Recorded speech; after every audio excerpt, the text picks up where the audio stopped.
Hey yo, internets. It's your boy A King, executive producer and co-host of the Combat Jack Show. This episode that you're about to hear was in the making for a very long time. While we preferred to have had done this while our dear brother Combat Jack was still with us in the physical, you asked for it and we finally got it done. The reunion episode. Yep, the crew was in the building. A King, Dallas Penn, Premier MP, Matt Raz, DJ Benhameen, Just Blaze, Jonathan Mena, and the LSN Chief Honcho, Chris Morrow. So much emotions was displayed as we powered through reminiscing about the early days of the Combat Jack Show. Shout out to longtime friends and supporter Jamiliah Lemieux, Derrick Angelettie, who also stopped by, Westside Gunn, Dart Adams, and more, who called in to share their fond memories and moments of Combat Jack. While this episode may serve as the final Combat Jack Show, we will always keep the legacy alive, and may you all continue to raise the bar. Thank you for your support, and we ask you to keep his family and us in your thoughts and prayers. One love to Chuma, Kai, Chi, Kara, and the family. It does not stop. Love. Internet's Chris Morrow is our executive producer. He makes this thing happen. What do you think about the show so far, Chris? Since this particular one at this very moment, not this particular not much. episode, but the show Starting off slow. In general, Yeah, in I think general. it's great. Good. That's why I invited you guys that's up why you here. fucks That's with why us? I fuck with you guys. Pause. And I think it has a long ways to go. Not that it hasn't come a long ways already, but as a somewhat radio professional, I see a lot of seasoned radio a professional. somewhat seasoned radio Seasoned veteran. professional. Seasoned veteran. I am a seasoned veteran. He believes in us, Combat, That's right. and we appreciate that. Get ready for combat. No escaping. Get ready for combat. Get ready for combat. Yeah. The Combat Jack Radio Show. Stand out. Internets. Cheer. This is a very special episode of the Almighty Combat Jack Show. This is going to serve, I guess it's a long time coming, but this final episode of the Combat Jack Show is the reunion episode. You've been asking for it. You've been tweeting. You see us in these streets. You humbug us about it. You know what I mean? You troll us about it. And now we're going to give it to you. Ladies and gentlemen. The spaceship. The little podcast that could. Before we do the re-intros, I want to say R.I.P. to Mr. Reggie Osei, aka Combat Jack, who you know passed away recently, and we doing this in honor to him. You know, this is something that we wanted to do prior to him transitioning, and unfortunately, time didn't allow us to. But his spirit is here, his energy's here, and we doing it right now, you know, and we doing it for the people he loved, which is you, the internets. You know what I'm saying? So to my left, you know what I'm saying, this dude, you know, he kind of started this whole thing, you know, just his presence in the internet space with his internet celebrities platform. You know, Mr. What's your Dontravius Winters. Man, listen, AKA internet's the boot guy. internet's good to talk to all of y'all that, you know, always love how we talk to y'all. Good to be heard, for real. But if you hearing me, then you hearing your brother. Real talk. So it don't stop, and y'all won't stop. And man, I'm so sad, but I'm so happy, but I'm so sad. You know what I mean? To understand the pain that he really was going through. And understanding what that pain is, man. That pain is like crazy too. And he got ambushed, man. And when we could have, you know, possibly helped him, we weren't there. So, but we have to understand it does not stop, y'all. It does not stop. We got to keep going. Now we got to keep going. Now our health becomes some shit we got to be more serious about. If he could be, though. Oh, damn. If I could be. Internet. I'm so, yo, listen, it does not stop, y'all. It don't stop.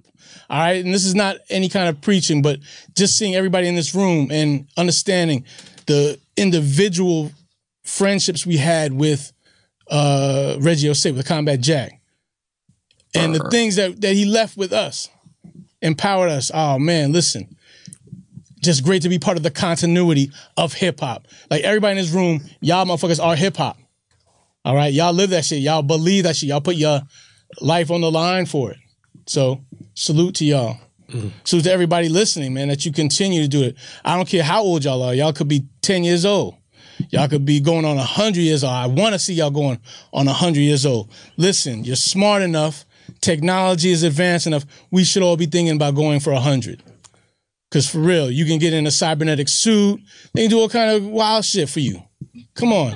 What the fuck are you talking about? I'm saying a fucking 100 minimum. Listen. And then we can grade you. Like, if you lived to be 100 and you had 33 good years, do you become Hall of Fame? Maybe you do. Maybe that's a good enough average. Hall of Fame, 33. Yo, listen. Anyhow, internet's. Internet's put $1 in Dallas's PayPal, man. Hold For up. real. We got For real. We got to my right. You know what I'm saying? Torre's favorite op. Op. Get the fuck out of here. Go ahead. You're a lot of people's favorite op. Okay. The Italian sensation. Sensation. Damn. I wasn't gonna say You should have said down. Nah, Sensation that would've been sounds like pause. you coming at you think I'm some type of like Like luscious. he wears lipstick. He wears lipstick. Yeah, come on, man. I'm not mascara, man. What up, Premier Pete? Man, Not since he got his beard. He wear lipstick. hey, shouts to Sean Price for that, man. Yeah. Shouts to Sean Price. Funny story is we were all together with PNC days, and Sean Price, we took a picture, and he called me the next day. It's like, motherfucker, why take a picture with you? You got rape face. And I said, the fuck you talking about? And then ever since then, I went Bad Gang. That was like 2000, maybe 10. But King, man, I don't want to say it's good to be here, but it is still good to be here to represent and, continue the brotherhood. I keep on speaking about how important the Combat Jack Show was as a brotherhood. I mean, that's plain to see. I mean, you look at people like me in Dallas, or you look at people like, Chris and how far he's come with us and what he's been able to build with it. And did you just pause me? Legit. Man, you can't even be serious in this motherfucker, Legit, man. Yo. Before we start that's the show, two misses. He missed mine, he missed King's. Like, yo, your batting average is down. Next one you got to hit. Hey, listen, I'm you risking Hall of Fame as we do status the right now. final episode of Combat Jack Show, I then have to You got to be 1 for 3. give away my pause deputy. No, you can't. You can't give it away. Gotta give it Are away. you gonna give it away? I mean, not give it away. I'm just gonna. What are you talking about? Listen. I'll tell you one thing. It's been obviously tough for everybody. It's been tough to, when you think about everybody had moments. When someone passes away, some people had more moments. Some people had some more intimate moments. Some people had whatever it is. You missed a person, and you don't realize how much you missed them until they're gone. And I'll be honest with you, it's like even going through the whole situation and visiting him and seeing him and bringing miso soup to him and him being so proud of me. Honestly, man, I thought about it the other day, man. Like the way Reggie was handling everything was kind of like how Biggie was handling everything before he had passed. Like so many different text messages or so many different things he was saying to me and so many people he was, and I'm sure, Amika, you have seen this throughout that time of how many people he was reaching out to. And when I went to go visit him in the hospital and he just turned to me and he was like, I love you, man. I love you. If you never thought that I did, I love you. And I was like, is that your favorite moment? No, it's not. With Reggie? No, it's no. Why would that be my favorite moment? What was my favorite moment? My favorite moment was, when did you fall in love? I never fell. Yo, let's continue. What the fuck is this guy talking about? Let's do the intros first. There's still more people we got to introduce before we jump into all of that.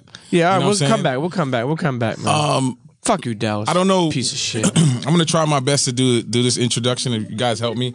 But this gentleman right here is the chief architecture. Am I saying that right? Yeah, that's cool. Of the Loudspeakers Network. Man, I mean, he's sponsored by Doritos. It's not enough I can say about this gentleman, Mr. Chris Morrow. Welcome. No applause. Look, I mean, it's bittersweet to come together under these circumstances for sure, but I'm glad everybody who's here is here. And I'm really here as a fan tonight.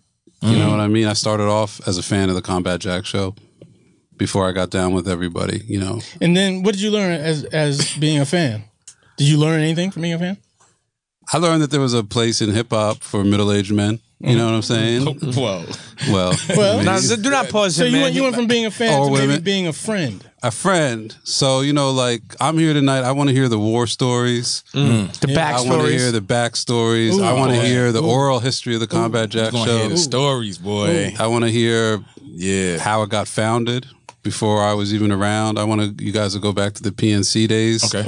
The fan days. Yeah. The hot sweat, you know, all that The stuff. breakdancing days. And then, you know, I want to hear just how everybody does. It was fun. It still is fun. And, you know, I'm excited already because I feel the energy in the room. So I'm looking forward to it. Thank you, Chris. Yo, we got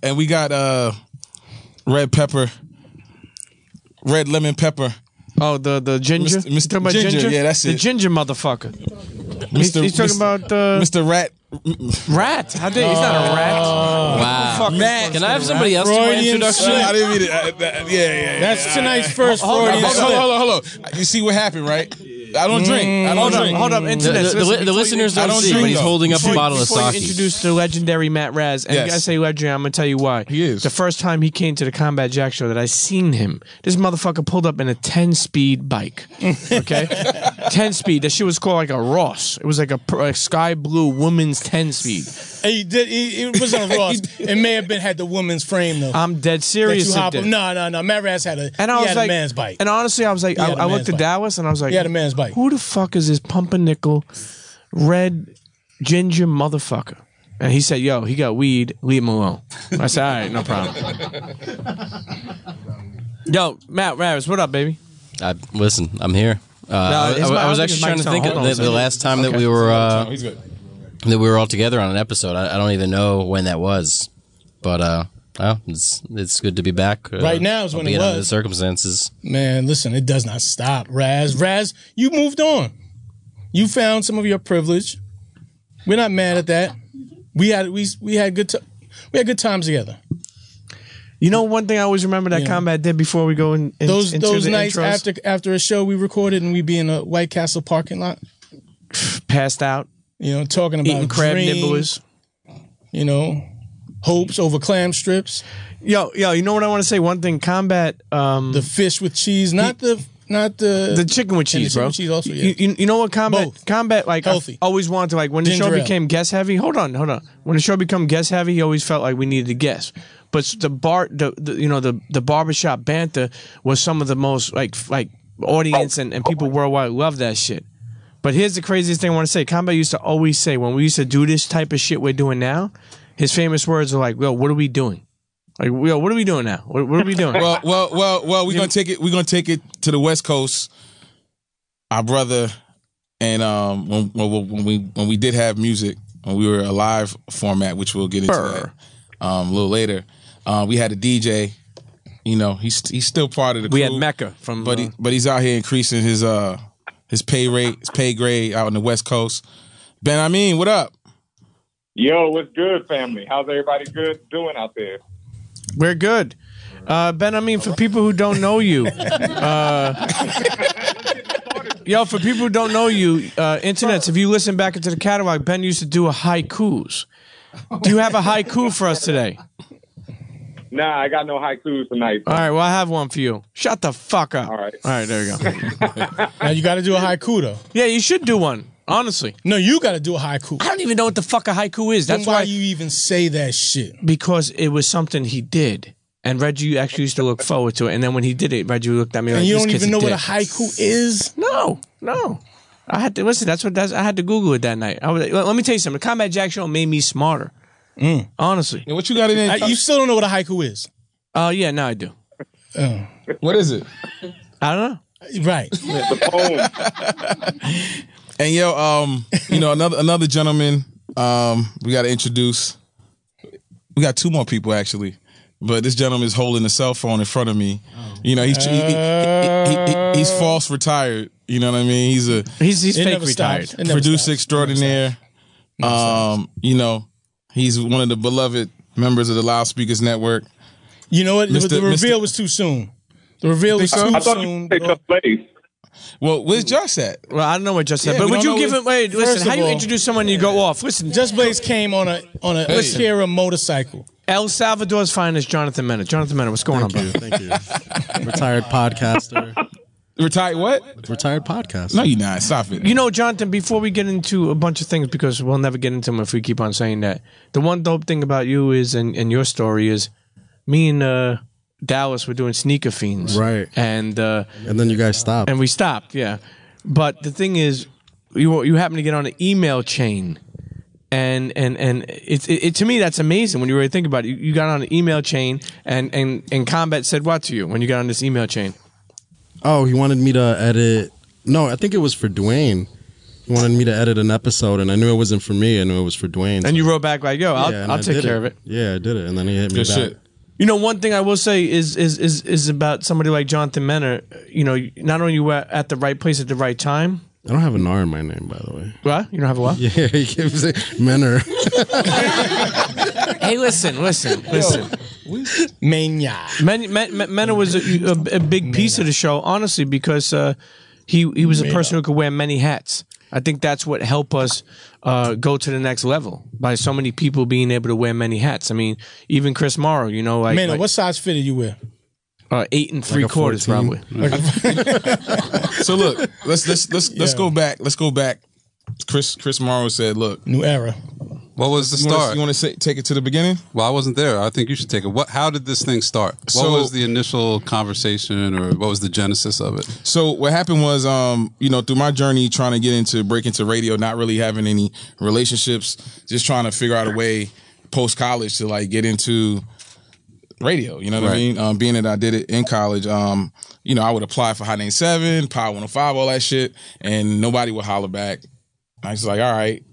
The next thing I was like, I guess you could say I was kind of desperate. Right. So I would go, I went on Craigslist. Okay. I wasn't looking for, you know, what they used to look for on Craigslist, but looking for that poo-tang, motherfucker.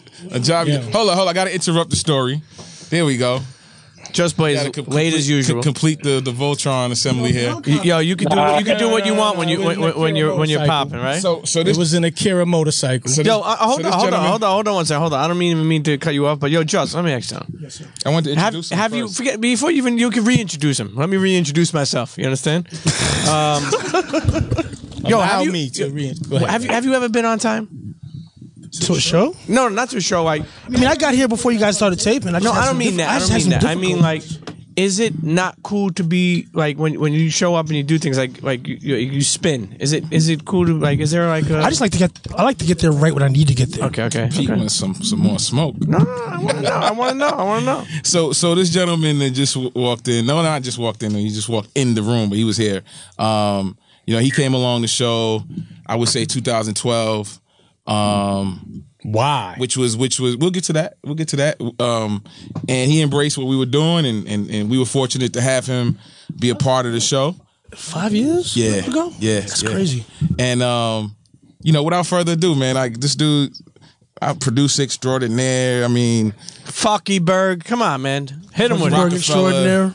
Everything, man. J Electronica, Beyonce. I mean, we call him the cheat code. That's our big porn brother. star. Yeah, why can't we have a wizard? You know, the wizard. You know, AKA Helicopters. Gandalf. Mr. Just Blaze. Yeah, I mean, how are you, sir? I'm good, man. How you feeling? Wizard. I'm a little under the weather today. Yeah? Yeah, I woke up not feeling too good. But I'm here. You made it? Yeah, barely. Yes. Barely. Let me describe the scene for you, those that just listening. It's like the whole PNC, right? And as hot as PNC was, too. It's actually colder. Just Blaze came with some official skins. Hey, yo. Okay? The fuck is he talking He about? came with some official skins. I'm talking about a lamb skin leather jacket, full cow high. Shout out to the sample sale. Boot.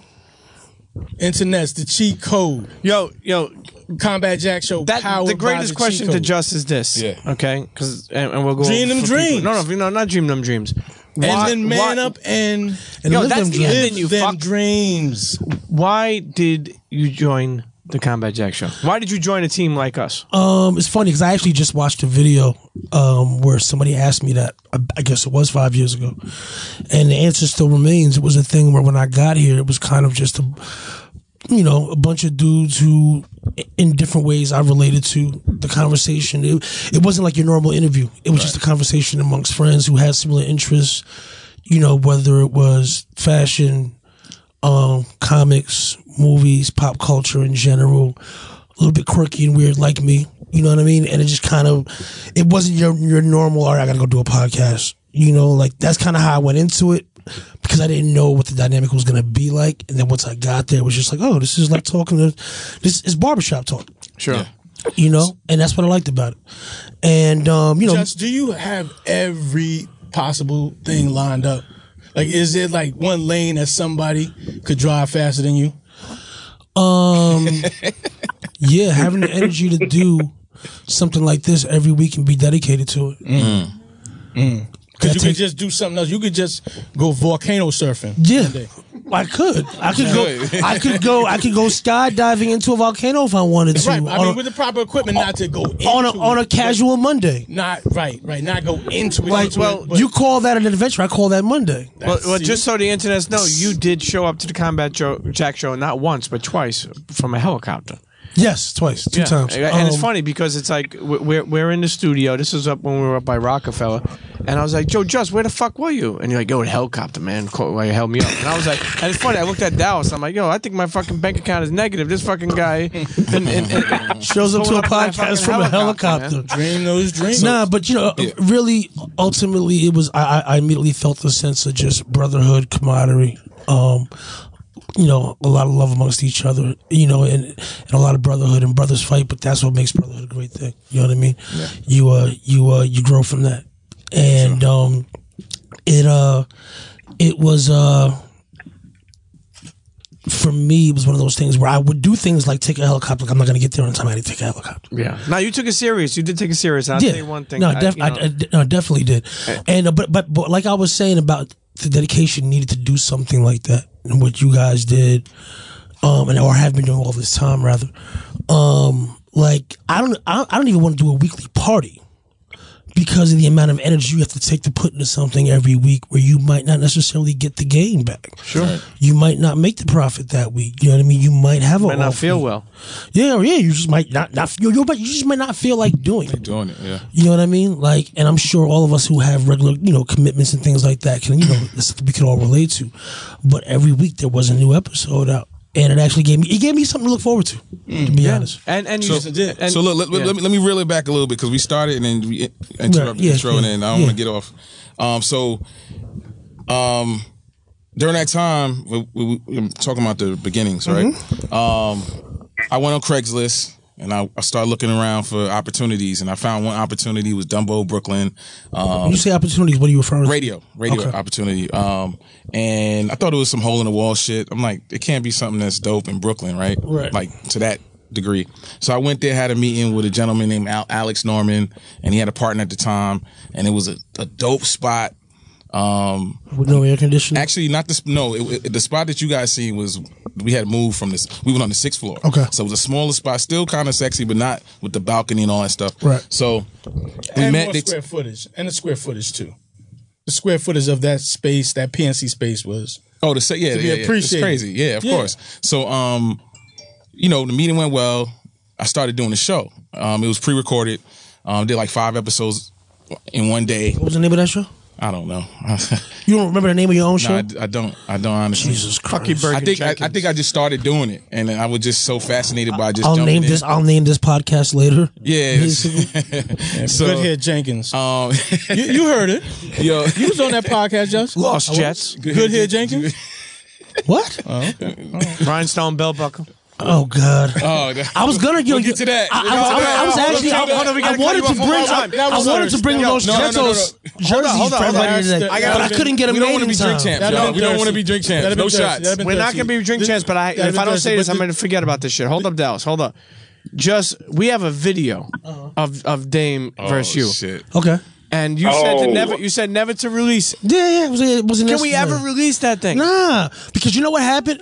A lot of that, actually, maybe we should, because I think a lot of people that listened to it thought that when you listen to the audio, it sounds worse. Harsher, right, the body language is better. Right, than what, casual. Right, yeah, than what it actually was. He wasn't like physically engaged. Like he was engaged in terms of he knew what he was doing. Right. So could we but it wasn't that like video one day? And it was, for me, it was just like, I'm not mad now. I was mad then. Yeah. I'm not mad now. Now we're just talking about it. Right. But when you hear, I realized that certain things that I said, people thought that it was coming from a much harsher or more aggressive place than what it actually was. But you think about it, and King, don't forget where you I'll try not to, man. No, but when I'm saying, listen, internet, slander Pete for interrupting the show. First of all, at Premium Pete, because I know y'all. I know as a fan of your podcast, our podcast, everybody. Yes. Yeah, but you have to understand what they something. do. We're never gonna. I know. There's no such thing as slander. This is remembering slander, but remembering our brother.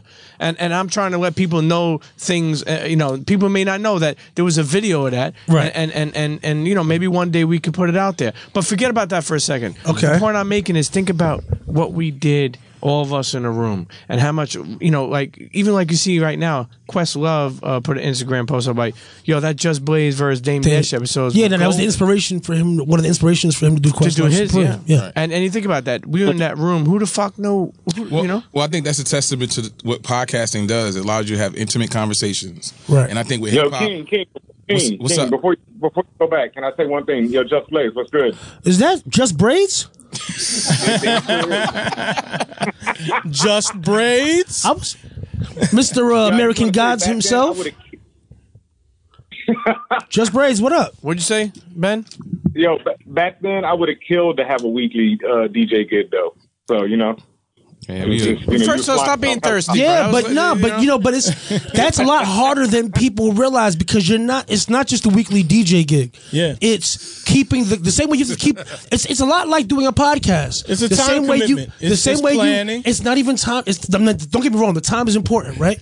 But then you also have to keep your audience engaged every week. Yeah. Ben, every time they come in, they have to want to come back next week. But listen, internet, Ben is flourishing. He's out in LA writing for American Gods, whacking his pecker every night. Who gives a fuck about what happened a couple of years ago? Okay, hold on for a second, Ben. The internet needs to know, how often are you having your braids waxed? Hey, Jesus How often am I getting my Lord. braids That was egregious, man. What's going on here? Y'all are old. Wow. Y'all are old in this room, man. Ben, what's it like out there? Seriously. Oh man, it's beautiful right now.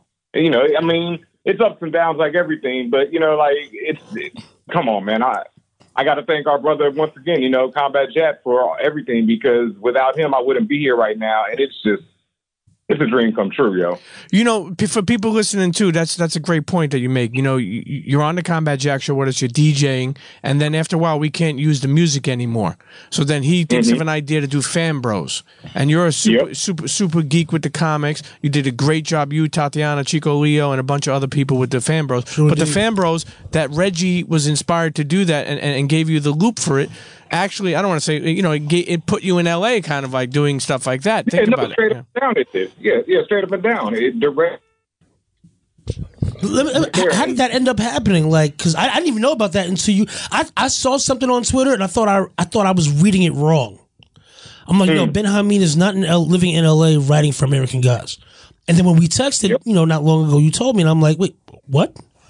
And that just goes to show how much Combat, really just like appreciated people and really wanted to do things for them. Really just give them an alley-oop. And if you were able to dunk it, I don't think, sometimes he wouldn't take you there and hold you, but if you were willing to grab it and throw it in the basket and it scored, then it was yours. So you would throw it in the rim?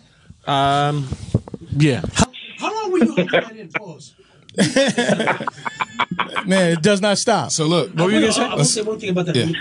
I'll make you fast. Nah, it's okay. That's one of the things that it's funny that you say that, Ben, because one of my first conversations with Jay was him saying to me, I'm never going to give you a lot of money, but I'm going to give you the opportunity of a lifetime. Right. And now a lot of money is relative because the amount of money he did give me was amazing to me. To him, it was probably I gambled. I've watched him gamble that amount of money. But you know what I got was, you know, financially was amazing. But then the opportunity that he gave me to grow, right? And it was a sink or swim thing. It was like, you know, I'll put you here. You know, every chance I get, I'm gonna bring you up. You'll be part of the crew, but you still have full autonomy. Do whatever you want. You know, but I'm giving you the opportunity to make out of it what you will. You know, and I feel like that's something that a lot of us experience on this show as well in different ways. Yeah, you brought that here too. That energy of like, yo, just go do it. Man, I got to travel. Man, I got to go to Europe again. That was like being like when you get some Just Blaze like magic. Sprinkle dust. Because he just throw it out there and it lights a whole path and a whole trajectory, and you get on it and you rock it. It's inspiration. We all come from the same place. You know, we all dream those dreams in different ways. Exactly, That's true. But you know, I did say it before, and I will say it again though. Behind closed doors, and I'm sure many other people in this room have heard it. I remember Reggie telling me how much he appreciated you, how much he loved you as a brother, and honestly, real talk. There were so many stages of the Combat Jack show, but you helped elevate us to that next level. Yep. Listen, I'm just happy to be there, man. This is family for real. Yes, sir. So so back to this like oh yeah, so I'm doing this, start doing the show, and then you know, one of the things I was, you know, doing outside of doing the show, I was like, all right, I want to interview people. I got to go network. I got to go to segment on the show. Huh? That's what Dallas was telling me. Don't listen to Dallas. Yo, so I would go out to these different events, you know, industry shit, and start networking. And one of the I started interviewing people and whatnot, and I guess they saw how I was moving. And they were like, yo, help us build the brand. You know, help us build PNC. And I'm like, well, I'm doing the show. And they was like, nah, like, you know, take a different role or whatever. What year is this, King? What year is this? This is 2009. I'm trying to figure out what's going on. What's this pop in social media? Was you on Black Planet? Was you on MySpace? Nah, I was on MySpace, and I just... MySpace was lit. Twitter. Friends. MySpace was ending. Like, it was almost... It was a wrap. But... So they wanted me to be program director. Mind you, I wasn't getting paid. I had a day job. Right. I was working for, well, we're not going to do that. But man, 2009, like, yo, we had an online revolution, an internet revolution with Black Planet that really popped off in 2005. What? ByronCrawford.com. Oh, right. NahRight.com. Good reference. Yes. D-Nice Photography. Yeah. A different notes from a different kitchen. You just had some shit where people was passing information. No, you're right. Not only passing information, but passing culture. Yeah. Yes. Yeah. Yes. Yo, different kitchen. Yes. Everybody connecting. So you know, once I took on that role, you know, I was like, well, I need to find all the hottest people that's on the internet and just give them, just offer radio spots and shit, right?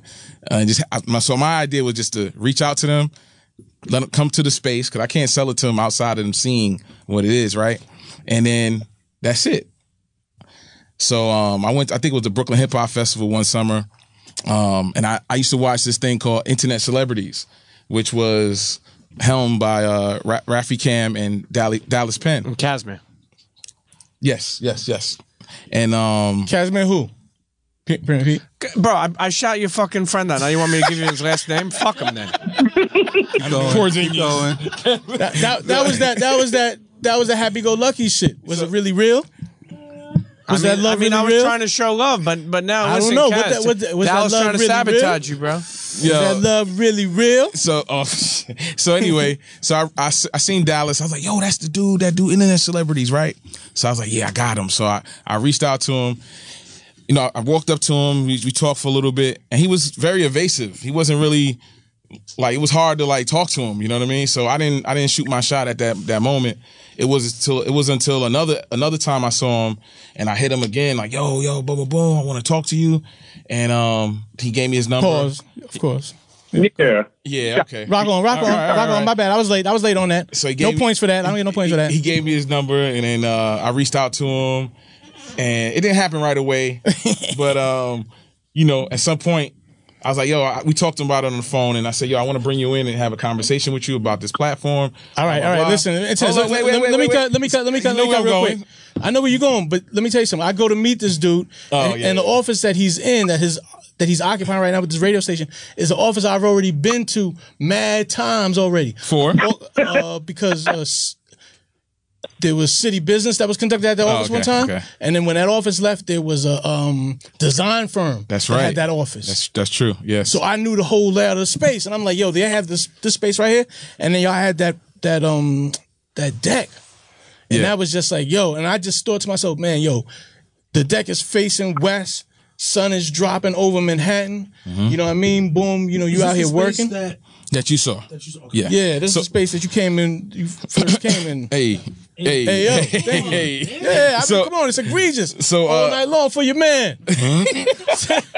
So look, then when I spoke to Dallas. Cancer. Yes, when I spoke to Dallas, cancer in the A. I told him I wanted to meet with him, whatever. He said, yeah, that's cool. You mind if I bring my homeboy Reggie with me? I'm like, all right, it's your homeboy with a high school buddy. I don't know, whatever. Just bring him. Whoever you need to bring him.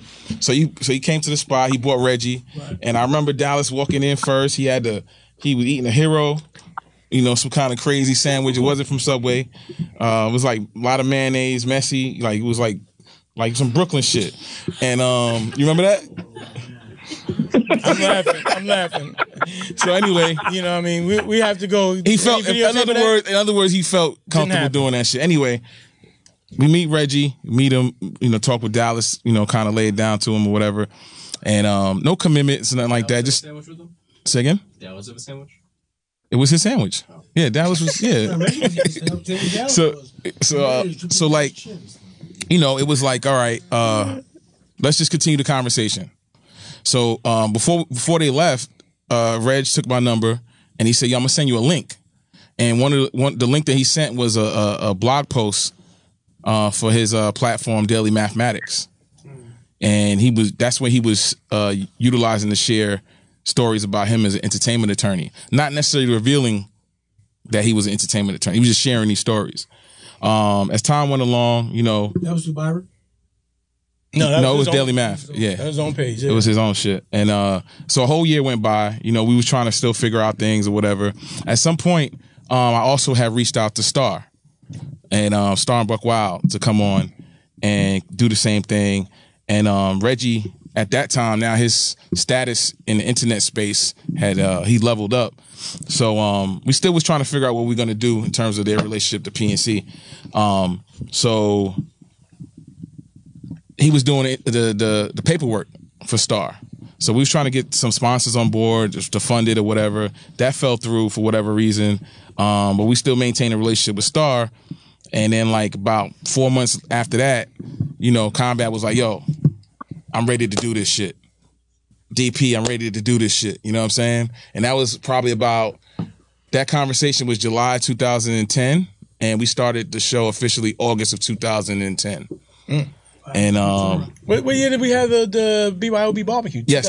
So in that interim that I was referring to, where we took a whole year as we were building a relationship with them, they wanted to do this event at our space called the first annual Bring Your Own Blogger Barbecue, which was to highlight and honor like the elite internets. You know, On Smash, Two Dope Boys, Nah Right, Miss Info, who else? OK Player.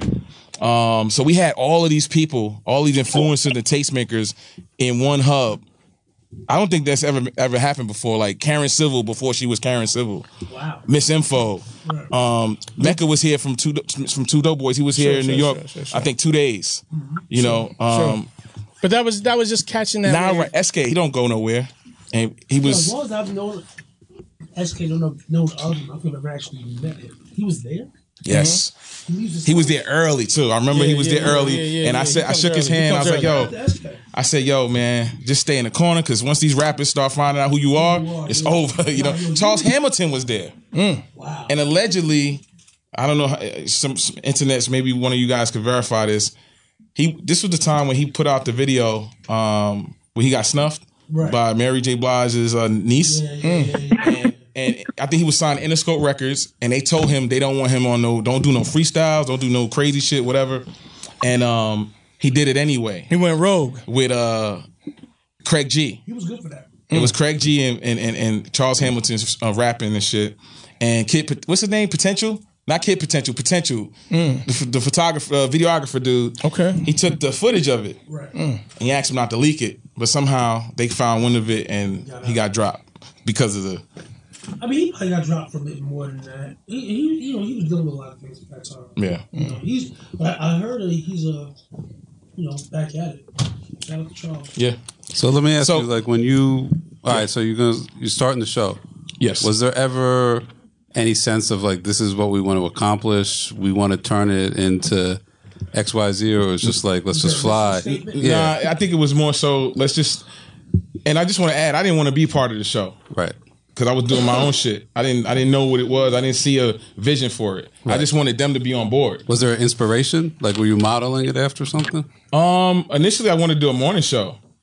Right. But then we weren't in a position to pay nobody. Of recent vintage would have been Storm Buckwild. Right. Yeah. Of classic vintage would have been Howard Stern or any good morning Which are show. definitely influences of combat. Yeah, Reggie talked a lot about Stern. Right. Stern, but Storm Buckwild, all those things, any ensemble group where, you have a great personality in the center.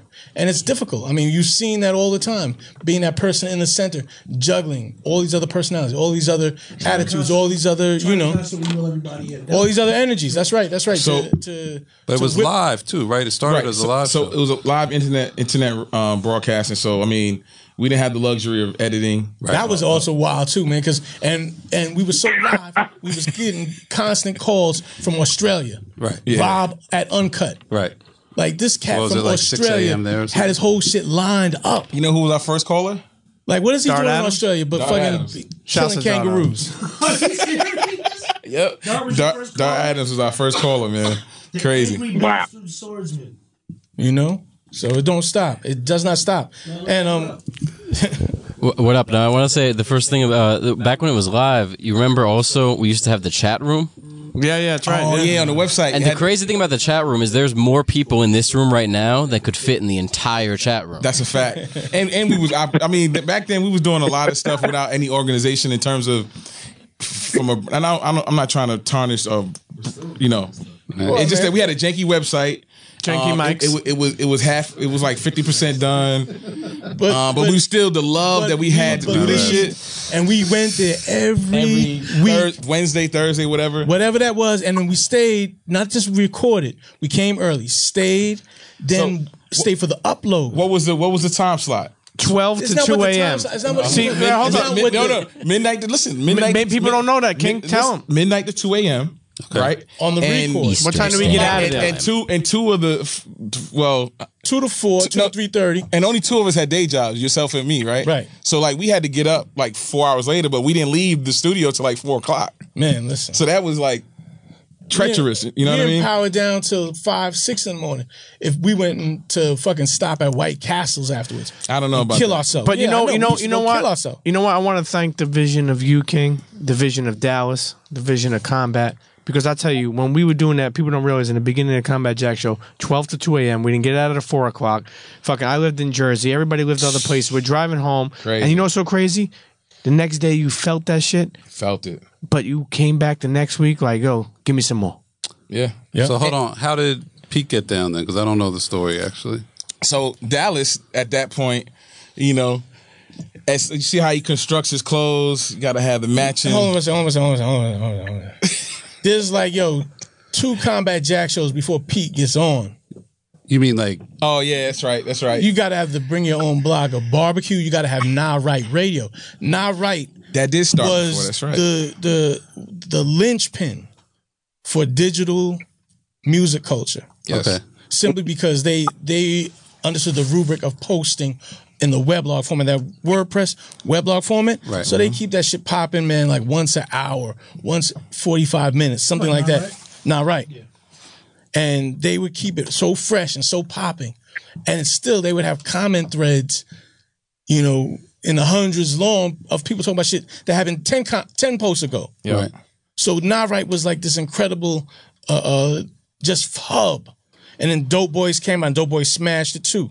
So for musical content, for all kinds of content that's being generated digitally. And most of it was music. Most, there was really no there were podcasts, but the shits were not credible. Right. So who was the Not Right pilot? The Not Right pilot had Not Right, Combat Jack, our homegirl Marvelous Mo.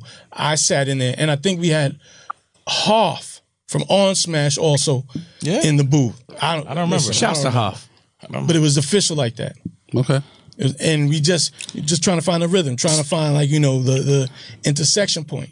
So I think that probably was what piqued Stage 1 Reggie's interest. Right. Like once he saw that and got that out the way, and then like I said, like August 2010, that's when we gave it a shot, and then that's when we started doing it. So now to answer your question about Pete's, did the girls start before Pete? What girls? Yeah, NY Delight, right? Yeah, of course. yeah. Shout out to NY Delight. We're gonna call her in a little bit. She was our female woman co-host, right? At the time, she had a brief stint, right?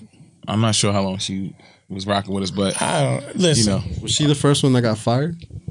The first casualty of the Combat Jack show? She was like the first casualty, but I think that was just the trajectory that she was on. She didn't get fired. She got moved up because she got her own podcast. She got her own thing. She was on her own thing. Yeah, she was on her and own Jazz had their thing. She Was was Jazz an official co-host too, or what was that? No, she was Jazz just came on a couple of times. It was like a test, and then it didn't really work. Right. Think about you and Jazz. Yeah, you and we had an issue one time. I mean, I can tell the end. I love Jazz, but I don't remember what happened. I guess Think about the timing of Misogynist Pete. If Misogynist Pete would have been up to tricks in fucking November. I don't remember what exactly Misogynist happened. Pete would have been gone. All I know is that time's up. Gone. All I know is this. Time's up. Time's up, Pete. You out. All I know is this. Jazz Fly was a guest, and she came on, and she was on with Jonathan Manning, and shouts to Jonathan Manning, and I remember somebody told me I had to drive her home. And she was like, hell far. And I was like, all right, no problem. I'll drive her home. And I don't know, maybe just the way we spoke to each other, or maybe the way I came off, I don't know. And she said something about a mint, so I pulled my mints out. And I opened the thing to give it to her, and she smacked them shits out of my hand. No. She's like, them shits went flying. She popped your hand, pause. And Combat looked at me kind of like, oh shit, there may be a DV charge in this motherfucker. And I'm like, nah. And I looked at her, and I just was like, I'm not fucking driving you home. And then I didn't even know who the fuck she was really. But hold on a second. Internets. Are y'all asking the same question I'm asking?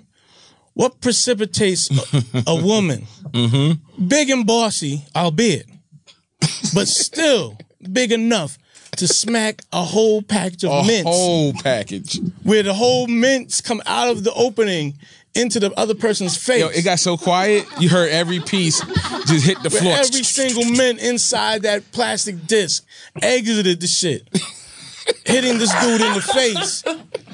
No, listen. And then the whole plastic thing hits him over the head. I don't remember what the fuck happened. Everybody looked at him like, yo. And I didn't know how to react. Got but very quiet. I didn't know how to react. But anything could have happened. But I remember. But to this man's credit, he picked up every single mint. I did. And put it back in the container. I did. And drove Jazz Fly home. I did not drive home. That's how he earned his spot on the Premium Pete Show. You're right. You did. I'll tell you one thing. I'll tell you one thing though. I remember Reggie telling me at the end of that, he came over to me. He's like, "Yo, you a wild motherfucker." He's like, "I don't understand you, but I like you." But that wasn't really like even the part where I joined. The part where I joined was just like Dallas just hanging out and like honestly like it is tonight, and people who are listening to understand it's like a full packed house in the room. That's how it was, and Dallas brought me along because I knew how to we used to fucking just move and shake around the city, and I always loved snacks and shit, so I would bring snacks, and Combat always loved free shit, you know what I mean? So he would like grab a bag of Goldfish or Doritos or fucking Twizzlers, and I bring beer, and it was a hangout. And I'll be honest with you, and Chris, what you said before too about middle-aged men, but even though that we had a wide age group of people that listen. it literally was like a hangout each week. It was literally like when you don't. I told Dallas this a week ago. When you don't play baseball anymore, what do y'all do? You play softball. Right. And we were a team, and we went there. But the softball's kind of like laxy daisy. They got a barbecue in the dugout. Right. They got beer, and I'll be honest with you, man. I really look forward to it each week because it became like, you know, a funny brotherhood. You never know what went down. We had MOP at PNC. Right. We had Sean Price, Clark Kent. We had A-Track. We had you, Premier. I'm glad you said that because I want to interject real quick because this brother has to leave and he came by to show us some love. He was one of our I would say first generation guests, if you will, Dallas. He's very close to the late Day one. to the late. You know, I'm fucked up right now. Yeah. To the he's very close to the late. He's very close to the late Ed Woods. Rest in peace to Ed Woods, who's also Reggie Combat's lawyer partner when he had the firm Osei and Woods.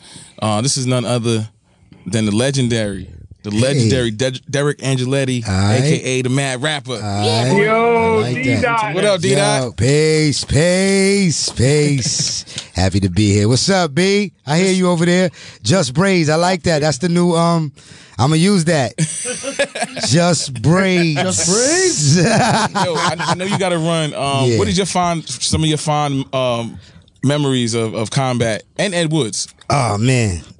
Reggie was a piece of work, man. Like, you know, he's Brooklyn style. So I used to tease him because, you know, he was living vicariously through me because I was kind of wild back then. So he had to be a lawyer. So he didn't like wearing that shirt and that tie. He hated it. So I would be the dude, you know, I get drunk and high for them. And, you know, I'd be the guy while I got locked up. And he was like, yeah, Dad, I can't wait one day. And he left. He told me one day he's leaving. He wasn't going to be a lawyer no more. It broke my heart. Because he was my consigliere, you know what I'm saying? Like, to this day, you know, prior to him, you know, announcing that he was sick, I still would call him just to make sure I wasn't bugging on certain things. Like, Reggie, how you see this from a legal standpoint? And he would still advise me. Even though for 5-7 years y'all been doing this thing, he would still advise me. But we just had wild fun. We traveled a lot because he always wanted to be on the scene hip-hop. He just loved hip-hop. And when he got, you know, I could tell y'all guys, and I'm not saying this because I'm here with y'all, but he loved this. This was like a, you know, like, I think me and you spoke, and it almost was like this was almost a completeness of his journey. You know what I'm saying? Like wow. he got to live in the hip hop way that he wanted to. His parents was kind of strict on him when he was growing up. So last 5-6 years, he got to really let loose. You know what I mean? And really live this hip hop thing like he wanted to. And it was a lot of it because of y'all.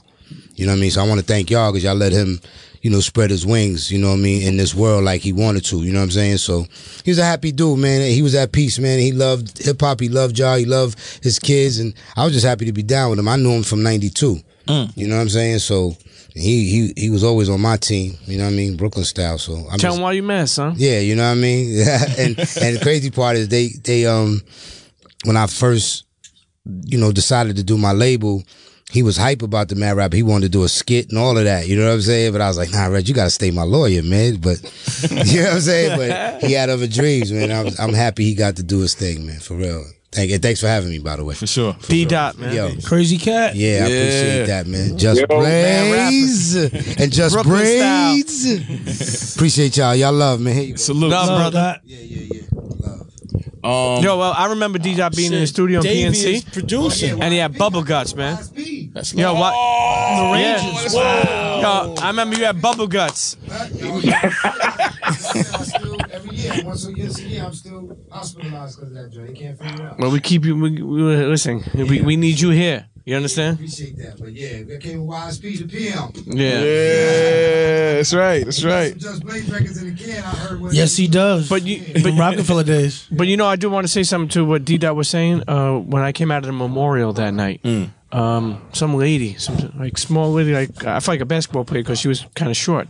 She had tapped me and she was like, "Are you Premium Pete?" And I'm like, "Yeah." She's like, "Hey, listen, I was one of the doctors at the hospital with Reggie." And she's like, "I just want to tell you that he used to tell me all the time how much he loved you guys and how much Combat Jack show was one of the happiest moments in his life that he got to do that." And I was like, I was like, "Oh, thank you." And it just was, weird how she just popped up on me like that and exactly said what you were saying. Like, He got to do like we just did A3C. Yeah. And he was the the host. Yep. I'm sorry. It's all good. Real quick, we just did A3C. He was the host for the event. So, he interviewed Teddy Riley, Hitman, you know what I mean? So he was living his dream, fam. I always say that. That was the reunion. That was a Hitman reunion. That was 2016. Yeah, semi-reunion. But yeah, it was a little something. Semi, yeah. But yeah, he was living his dream, fam. So Combat always said dream those dreams, but he was literally living his own. Indeed. That's right. And in order of him, Sapase, that's what he used to say to me all the time. See y'all later, fam. Yes, sir. Later, D-Dot. Peace, Dot. Yo, Combat Jack Show family, as we've traveled with Combat Jack Show, what is the most lit city y'all have been to? Yo, Montreal. Yeah, Montreal was kind of wicked. Yeah, Montreal random night. I don't know how Reggie found out I was there. I don't know how I realized he was there, but we both realized that we were out there. And I have a lot of different sides to what I do. This particular night I was techno just. Dig it. See that when Just said different sides, just meant multiple places to get it in, and you can not even say pause to that. How do you pause infinity? That shit has no time. We were in Montreal together, so I took him to the down low pause underground techno spot. He had a blast. Like, I don't think it's not going to be what it's not going to be what you think it is. It's nothing but strobe light. It's no it's strobe lights and mad 909s. It's not even 808s. It's 909s. It's amazing. Non-stop. But we had a blast. That's Can you, as you work that night, do you have to slow your heart down to play the music? Are you able to, or do you stay in tune? Oh no! Yeah, I switch gears easily. I grew up on that stuff, so for me, it's not even an adjustment. Like I said, it's just a different side. But we had a blast that night, and dope. That was actually, as long as he and I had known each other, we had a lot of conversations. That was one of the first nights that we had a real, a deeper conversation just about life in general and where he was at, and him trying to really be at peace. In general. Yeah. And I actually thought about that conversation, when we were all at the hospital, and when, just to see him one last time. But I thought about that conversation because the one thing he kept saying to me that night was, I'm just trying to be cool with where I'm at and be at peace. Yeah. And I feel like the steps that I'm taking in my life right now are leading me towards that. So, it was a really meaningful night. For more than one reason. One, it was just us being in a whole different zone in a whole different country. Yeah. In a whole different kind of environment. And we just stopped whatever we was doing, too. Yeah. Chico's out here like, huh?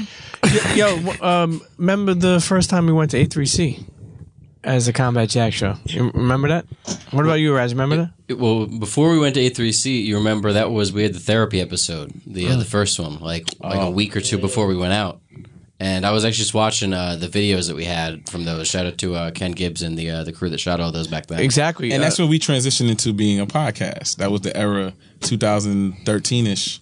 It's true. Right? Which it is skipping ahead a little bit for sure. But the one thing we had relocated. Well, right. So Chris Morrow comes in the picture during the time when PNC was going to go renovations. They was doing some renovations. Yeah. I think the projected time period of completion was supposed to be like 2 months or whatever, and it was we didn't believe it. Reggie had come to me and we are trying to reconnect the call. Everyone was still seeing it as a internet radio show at the time. What are you trying to do? Get Ben back on? No. So, that's around the time when I told Reggie, I was like, yo, stop thinking that this is an internet radio show, because as long as you're doing it as an internet radio show, it's going to be seen as the B leagues, right? It's going to be, well, these guys just want it. They would want to be on Hot 97 or Power. They just can't make it. They're just doing this as the B leagues. I was like, make this a podcast and jump to the head of the line, right?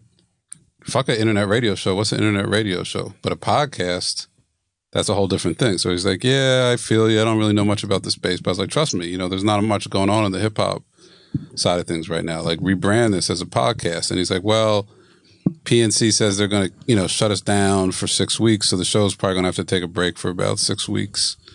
And then we'll come back. And I was like, look, man, from what I know about studio builds out, if they say 6 weeks, It's 4 months, 3 months. And if you go away for that long, your momentum it's over. It may not come you back. gotta. It's like, well, we don't have any money. We don't have anywhere to go. So to this day, it shall remain unnamed. But I had access to, like literally, not an exaggeration, some of the best radio studios in the city, in Rockefeller Center. And I was like, all right, well, you guys could come up there at night, maybe once or twice, see how it goes. And they got up there. I don't remember what the first. I don't know. I mean, do you guys remember the first episode in there? But it was like... I don't know. I mean, we had everybody up there. I mean, the legendary Crit, Dame versus Just. Big We had Crit. Raekwon, Big Crit. We had Havoc, Prodigy, Crit might Styles have been the P. first Big Crit. Yeah. I mean, we had the therapy episode. We had DMC. DMC. Wait. Flashback to therapy real quick, Bun though. B, You remember- Freddie Gibbs. You remember when we Freddie did that Gibbs. episode, though? We got, like, homework at the end of it. I was watching back the videos the other day. And, like, one of the things that Dr. Pettiford challenged everybody in the show That to we do. say something nice about each other. Well, that was one of them. But the other thing was there had to be some sort of, like, bonding activity that didn't involve alcohol. And I would just remember it. I don't remember if Still- HBC still was working first on that. option or not. Clearly. But do you remember where you and Reggie went when you guys went to Atlanta? Oh shit! Where'd we go? You guys was- took in like a Sunday morning service, right? Yeah. The mega church. Okay, so one day, So Creflo Dollar? I don't know what happened. Yeah, Creflo Dollar. Shout out to World Changes Church. I hit Reggie in the morning, and he's like, "Yo, what's up?" And I'm like, "Yo, we're in Atlanta for our first A3C," and I was like, "Yo, I'm gonna go to church." And he's like, "What do you mean, like the Holy Ghost church?" And I'm like, "Yeah, man, I'm gonna go there." And literally, man, like I couldn't believe it. He got ready in a quick heartbeat, and we went right to that church. You guys had suits? No, we were fancy Sweaters? and people. It was clean. It was clean. Okay. And listen, there was some of the best dressed people in there. People jumping around through that praise and worship, doing backflips and shit. And I just kept on looking at Reggie and yeah, man, we went down to church and we said some prayers, man, But I do want to say that, and I applauded Chris Morrow over the years, but I do want to say this. Even Reggie, what you said, he believed in, because I remember him calling me and like, "Yo, Pete, we cannot stop." Because you understand, if they say 6 weeks, that's going to be... Now it's funny that you're saying this because he literally reiterated to me exactly what you were saying. And he's like, "Yo, it's going to be 3 months. We don't stop." And that's what... And here's the thing. You need someone in your camp who gets to understand that it's a business also. Because to be honest with you, we were fucking around all this time. We just turned on the mics and playing fucking games. Like, I didn't take it serious till everyone else started taking it fucking serious. Maybe that's just my style. Like, kind of like, okay, once, but he was so fucking serious, and Chris, that really elevated us to another step in the game, and really took us to the next level. But down in A3C, man, it was an honor to be down there. Our first time down, I think it was 2012, and I think they even put up the fights for us, right? Like we got not the first time. all the time, man. No, but I'm saying that was special to us. No, Like, I'm saying they took care. Yeah, that was our first. Like, oh shit, there's somebody taking interest in what we do, and we're still trying to figure it out. So we did like a live show, like in a garage, basically. Oh, it was at the it was with Killer Mike. not I the think. warehouse. Oh, we did Killer Mike, TJ Drama. Yeah, the Masquerade. yeah. Yes, it was at the Masquerade. But you know what's so fun? I'll never forget. We touched down in Atlanta. We get to the hotel. We check in. And there's two people that come in. You could tell it's hip hop. A3C had a festival. These two kids come in the elevator at the last minute. You know when it's almost closing? And Combat looks at me and he looks at them smiling. I'm like, what the fuck is this guy doing? Like, why is he smiling at them like that? He's like, "Yo, y'all ever heard of the Combat Jack show?" And they're like, "Nah." and he's like, "All right, no doubt. Yeah, check it out. And every year he used to do that shit. Not in the elevator. And then I told him at a point, I was like, "Yo," and I said this a lot. He used to always say, that's how humble he was. He used to always be like, "Yo, Pete, let me ask you something. You think they really fuck with us?" He always said that shit. Even after, like, for a while, I'm like, "Yo," in the beginning I was like, I'll be like, "Yeah," but, I didn't believe it as much. But when we got a chance to step out of that studio, and King and Dallas and even Mena got a chance to see, and Raz, and I mean, honestly, like, it was amazing from a podcast perspective. We were like rock stars. Here's the craziest thing. I remember telling my mother, she was like, "We weren't rock stars. Just Blaze is a rock." No. I'm gonna explain to you why. No, y'all when you already hold up, Dad. No, I'm showing saying you how to walk through doors. fuck Just Blaze for a moment. I can't come. What did I do? No, I want to say this. I want to explain to you why. I'm Agreed. The hardest problem that we had we got to start penalizing that. was we weren't getting any really money. Right. So we couldn't put this. You know how, unfortunately, people put money to success. So we're down at A3C taking pictures with people, signing autographs. I'll never forget. I came home, and I remember telling that to my lady at the time. I remember telling it to my mom. She's like, "Where's the money? You don't got no fucking money." And then the funniest thing was I was in the mall near my house, Right. and somebody came up to me and was like, "Yo, you from the Combat Jack show? You want me to take a pic with you?" And then she literally turned to me and was like, "Y'all don't make no money though." And so when we went down to A3C for the first time and to see people wanting to take pictures that didn't know of us, and that escalated and escalated. And you look how important it became. Like, you know, literally. Yeah, no. I mean, there's a sense of validation that comes along with the recognition.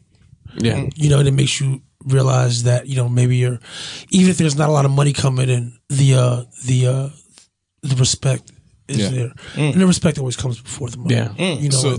So now, Chris. Yeah. So you invite us to the space. Right. We get in the space at Radio City. Yeah. Very nerve-wracking period of my life. After, I believe it was after 8 o'clock. Right.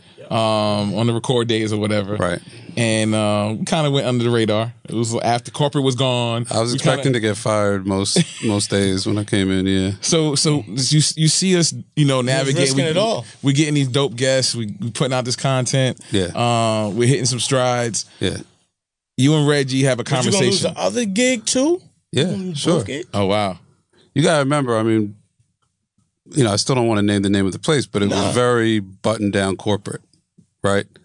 That was not a place where guys were coming in and drinking in the studios. Right. That was not a place where people were definitely smoking weed. I mean, I can remember the time Nori came up there with like 20 guys. Yo. And I was scared then too. Not for them, but just the fact catching his guys trying to sneak into offices to smoke. They're trying to go on the stairways to smoke. I was like, yo, you don't understand. Like, smoke champs. You can't smoke up. And they're like, nah, we're good. We're just going to go hang out on the stairway for. I was like, no. Like, I know what time it is. You know, like, you can't smoke in here. You can't drink in here. So, I mean, I think that became a little bit of a transition moment for the Combat Jack show. Maybe even more so than money. Usually people start to button up a little and take it more seriously with the money, but we were in an environment where even if the money wasn't coming in yet, it felt corporate. You had to be. It felt play official. straight. Yeah. You had to play straight. Yeah. And for me, it was always this kind of strange balancing act where I didn't want to step on the soul of the show or the energy of the show or what made me a fan. Just listening to people have fun and rock out, but at the same time, I'm like, having had some experience in that space, I knew what it was going to take it to the next level. Right. And I also knew what it was going to take to literally not get us kicked out of there. Because I don't think people understood what they had access to. You know, I'm not talking like decent studios. No, I'm talking the best. And you have Dwayne. And you have Dwayne. And you have shout to Mello. one of the best engineers in the city. And you have one of the best studios. And I was like, don't fuck it up. this up. Yeah. You know, it's funny you say that because we went, and no shots to PNC, thank you for the opportunity. Right. But the mics weren't just the same. Yo, when we went to that studio. Sounds like butter. Yo, I'm telling you, I never forget, we had like a big table. She looked like a poker table, right? And we all sat on it, and we all had these gadgets. It wasn't a table, it was a console. It's a radio console. Yeah. It's a console. Does it fucking matter if you explain that? You work for IKEA now? It does matter because that's a facility that specializes in radio. You remember that? So that's the you're difference. creating a picture. PNC was like, yo, let's take some money out the bank account. I mean, nipple, areola, what the fuck is the difference? But then there was an era where you guys ended up having to come to my room. Well, that's when we were okay. So point. now at that point, that was a different kind of spaceship. So now, right, that was one of them. That was one of them. Like we was in a cruiser. Like that big corporate shit is a cruiser. The cruiser's like Carnival. Oh, you got this thing going on. You got this thing going on. We was in one of them little like a yacht. Yeah. A yacht. I don't know why. I don't remember. I think I think I lost it basically. Like I was like, I can't. Because you got to remember. So we started with the Combat Jack show. Mm-hmm. Then it spun off into Reality Check with Jazz Fly and Y Delight. Yes. Then Sneaker Fiends Unite. So and then you were doing the other one too. And then the Read. The Read, right. So you had the Read. What about Fan Bros? And Fan Bros. So what's that? What about? You guys were going complete rogue. Five. What about? Who? What else? No, I'm just saying. Did I miss somebody? I don't know. No, I think he caught everybody. If I missed you, I apologize. But it was originally intended for one show a couple nights a month. And by the end, we were running 5 or 6 shows out of there on a weekly basis, and I was like, I can't do this shit anymore. Straight gorilla. Yeah, I was like, I just can't. I'm gonna put a picture up. And plus, Pete, you had one of your epic freakouts. I did. Yeah. I only freaked out on people I loved. I freaked out on you. I freaked out on Combat. And that's it. That's all. That's I freaked out on King. yeah. That one, that was a bad one. Honestly, let me tell you something. I only bugged out on people I really cared about. Right. I bugged out. You remember when we used to get into it? NY Delight's on the line. NY Delight. Listen, I guess then I cared about Remember you. when we used to get into it? That was before you were big time. Nah, nobody's big time. Listen, your passion and my passion together, man, forget it. That was fireworks. Where y'all got NY Delight? Y'all got her under the table? Nah, she's calling from Detroit. Where's the audio at? Oh, I thought she was under the table. Live from the D. But when you you're say not. when you say one of my epic freaks out, They got. I'm sorry, sis. They got the whole system. Because I hear your voice. what do you mean when you say one of my I hear epic your freaks out, beautiful Chris? voice. Well, that was the demise of Sneaker Fiends Unite. Because basically what happened was I was like, I can't run all these shows out of here anymore. And I'm going to build you in Dallas a home studio and just tape at home until I figure something out. Yeah. And you weren't happy about that. Yeah. You know. So Pete got us kicked out. I didn't know I that. didn't get kicked out. You were upset about that, Pete? He was going to build you a home studio. No. What happened? First of all, Reggie always asks, and he always asks me, and I say, "Go bring back Sneaker Fiends Unite." It's funny because it's like when someone passes, it's like you kind of wish you could have done everything that they wanted, But unfortunately, at the time, it's like there's a lot of fuckery, man. What happened at the freak out though? What did you do? You got mad because I told you. He told us that we had to tape at home. No, right? but before that, I had said you couldn't use the studio for whatever reason. And then you showed up, and somebody was actually using. Somebody was in it. No, you locked me out of my own studio. I did. That's what happened. Well, what happened was here's you the thing. locked him out of his own space. Here's the thing: we used to do Sneaker Fiends before Combat Jack show. So me and Dallas were literally we were on our grind. We would do an episode of Sneaker Fiends Unite, and then we would jump in and do an episode of Combat Jack show. So one day, like we're doing an episode, and it's really good, and Chris comes in, and he's like, yeah. He's like cutting his like you got to be done, and he kept on like knocking on the door. So Dallas looked at me, I looked at him, and we locked the door, bro. And Reggie fucking was mad at me, man. And then we even put a shade. We put a piece of paper over the fucking the glass, and all you heard was like, "Open the door." But I remember doing all that. But I think we definitely, we were definitely overstepped. excited. You guys got comfortable. Everybody got comfortable. I wouldn't say we only got comfortable. If you want to say comfortable, we all were excited. We were in the most dynamic space we had ever been. So you lock out the dude who brought us to the Combat was forever mad at me about that one. But he wasn't locked out. He couldn't get in, but we was recording. You know how niggas are. Well, the thing is, I told him 5 minutes. I told him 5 minutes, and he kept on fucking coming back. He could say, you know what? Listen, 1 minute over, and that's it. Never again. No, you're right. I'm not negotiating with terrorists, man. I'm like 5 minutes over, never again. You know what it was? That's what it was? Honestly, I always felt that you and Combat didn't respect the sneaker, the industry. No, I told him this. And actually, he even said that if he could go back, and shouts to Benhameen Burr, but maybe the fan bros maybe you would have stuck with Sneaker Fiends. Maybe. Yeah. But yeah, we had to make a choice. It was Fan Bros or Sneaker Fiends. Well, I tell you what. Why did you Sneakers. Wait, hold on. Let me put this in perspective. So, if the decision was Sneaker Fiends and Fan Bros didn't exist, Benhameen would be in the strip club right now. Benhameen would be in Bed-Stuy right now. Right, pretty much. Hell no, he won't be in Bed-Stuy. He'll be in fucking DJing at Starlets. Yeah, he'll be at the fucking. We don't know what. Next up, we have Ginger to the stage. Maybe This is Benhameen would have Benhameen. pursued Just Braids. So look at that. And been doing like Just Braids covers, like CNC Music Factory. What the? Like he'd be in Brazil doing like Just Blaze songs under the name Just Braids. Hey, listen. Here's the thing. Anybody who knows, we don't know what the trajectory might be. Anybody who knows, He was in Dubai. I do want to say he this. was in jail. We know this. I was all heart.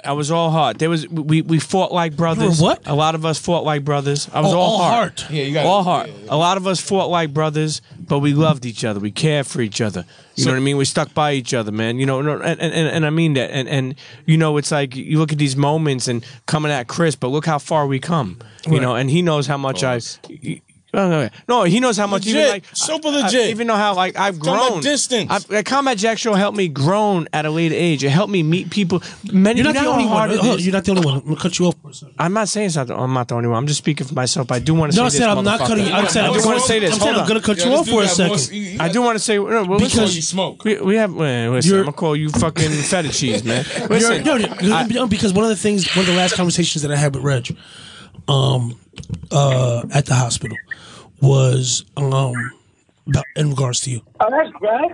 And when you guys had that fallout, you know, obviously, you know, super torn about it because you're both like family.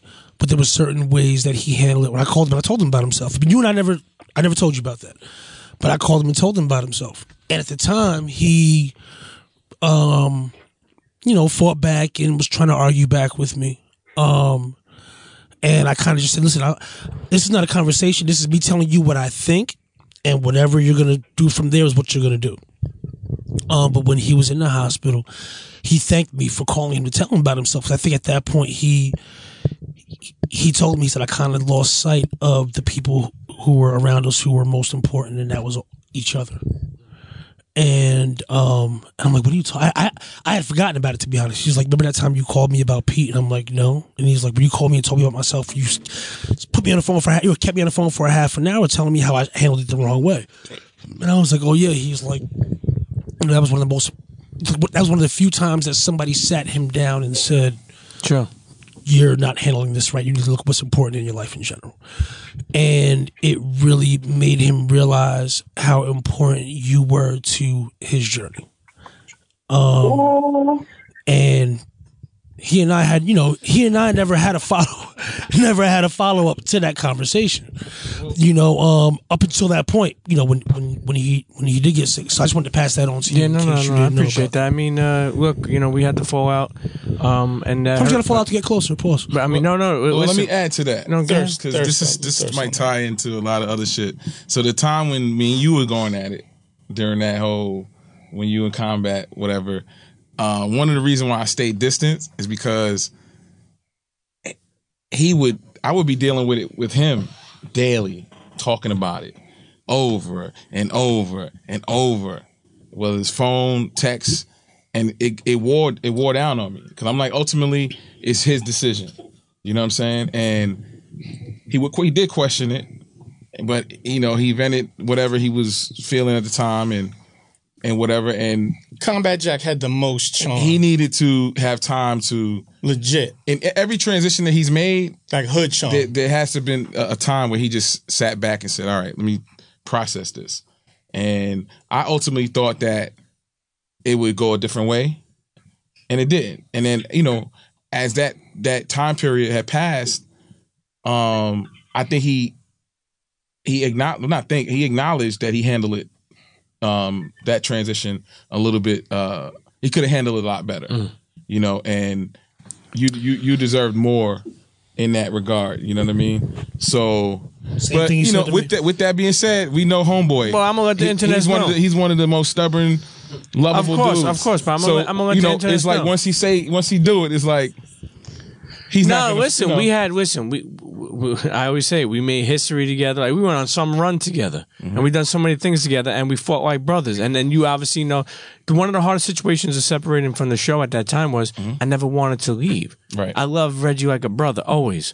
That never went away. I was mad at him like a brother too, complaining about him like a brother too. But I'll tell you one thing: he was happy that I am where I am today. Absolutely. And he told me I a think so. 1,000 times. And so. literally he kind of set me up without me even knowing. I think so. I think he saw you leveling up. Yep. And he said, you know what? My people are good. I would only have to say that simply because Reggie, it was too cunning. So this is a strategic move he's making. There's obviously something else going on. He got wind of it He got the information. He's there now. He's setting his shit up.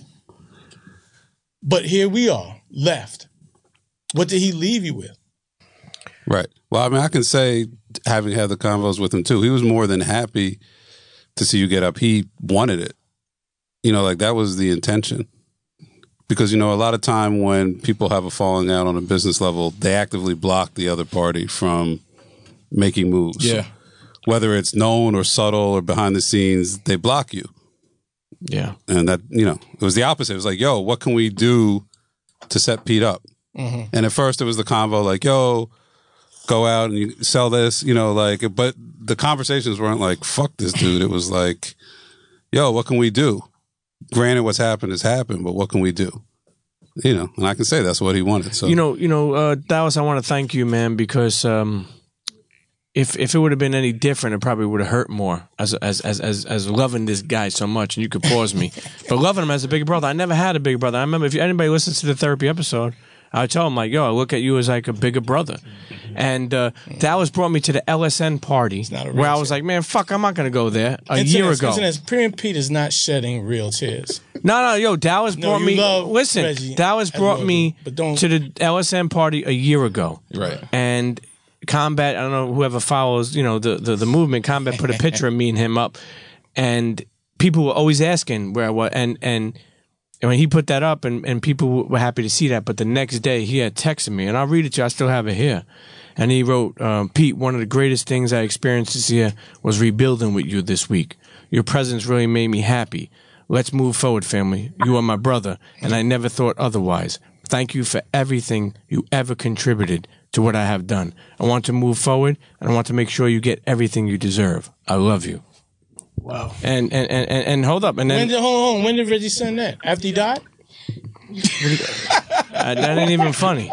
Jesus I'm Christ. sorry. Hi. I'm taking a break. Hi. How are you guys doing? Hey, who are you? I'm Mika. Hi. How are you doing? Hello. I was there for the whole thing and been there since, but I know that Pete was something that we've spoken about because I had a relationship with Pete before that because of the Combat Jack show. And I know when the Loudspeakers Network, like, you can't even party right now. No, like the party happened, and I remember like you guys took pictures and all that stuff, and I remember that text message that he sent to you.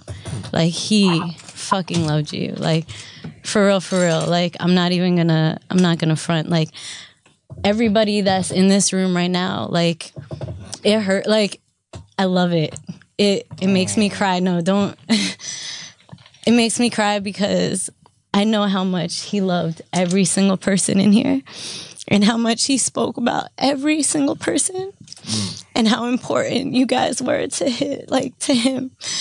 And like, I'm sorry.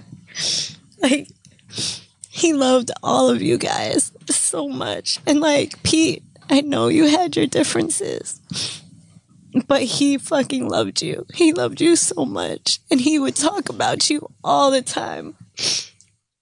And I would try to tell him, like, yo, just talk to him. Just say whatever you need to say because y'all are brothers. And like, you know, when I saw you guys fight in the studio, and that shit was mad awkward. That shit was mad awkward. You know, and y'all almost fucking punched each other in the face. Give him one too, cause what's happening? All I'm saying was, after that, he was sad because he knew how much you meant to him, and like, he was trying so hard to be, you know, like, try to state his point and like this and that and whatever, but like, he has so much love for you. Like, he really did. And like, it was really hard. It was really hard. I mean, you know, I don't know. I don't want it to go left, but you know, I mean, I know he's watching down on every one of us, and you know, I miss him every day, and I'm glad that we're able to reconnect. And you know, you got to love people while they're here because you never know when they're going to be gone. And I mean, so many people, you know, loved him, and you could obviously see, but you got to remember the moments you had with him. I mean, What was your best moment? I mean, with Reggie Osei. What was your single best moment with Reggie Combat Jack Osei? I mean, him believing in me. Where were you at? Where were you standing? What was going on? Was the wind blowing in your hair? Him, no, just him. Like it's just Delight, what up? Like, and why Delight? Where's that moment at? Internets, where's that moment for y'all? Where you heard the podcast? Let me tell you, Reggie called me. I was in Martha's Vineyard. This had to be 2009. Marv, shout out to Marvin Barcel. What was you doing in the vineyard? Is the one. And why Delight? What was you doing in the vineyard? I was on vacation. I was in Vineyard Haven. Okay. I was walking from the beach. I was having a good ass day. And then Marv hit me up like, yo, Reggie, he's starting a radio show at PNC in Brooklyn. And he wanted to know if you were interested in joining the squad. I'm like, sure. I didn't know shit about shit. And we would be recording live from Brooklyn to 3 a.m. And it's interesting to see I was there for that Sean Price interview. He's no longer with us, RIP. Just so many interviews. Streamhampton came through. Torre still has me blocked. So Roble has gone on to open restaurants and have TV shows. So I never, thought I would meet so many different people. There was Reality Check. We had that dope ass fucking studio. And then, I had a co-host and we had issues and things fizzled out.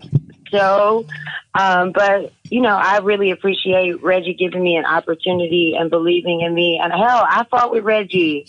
I got fired because I was too dominant and I emasculated men. So it was too much for the show. And you got a pegging kit?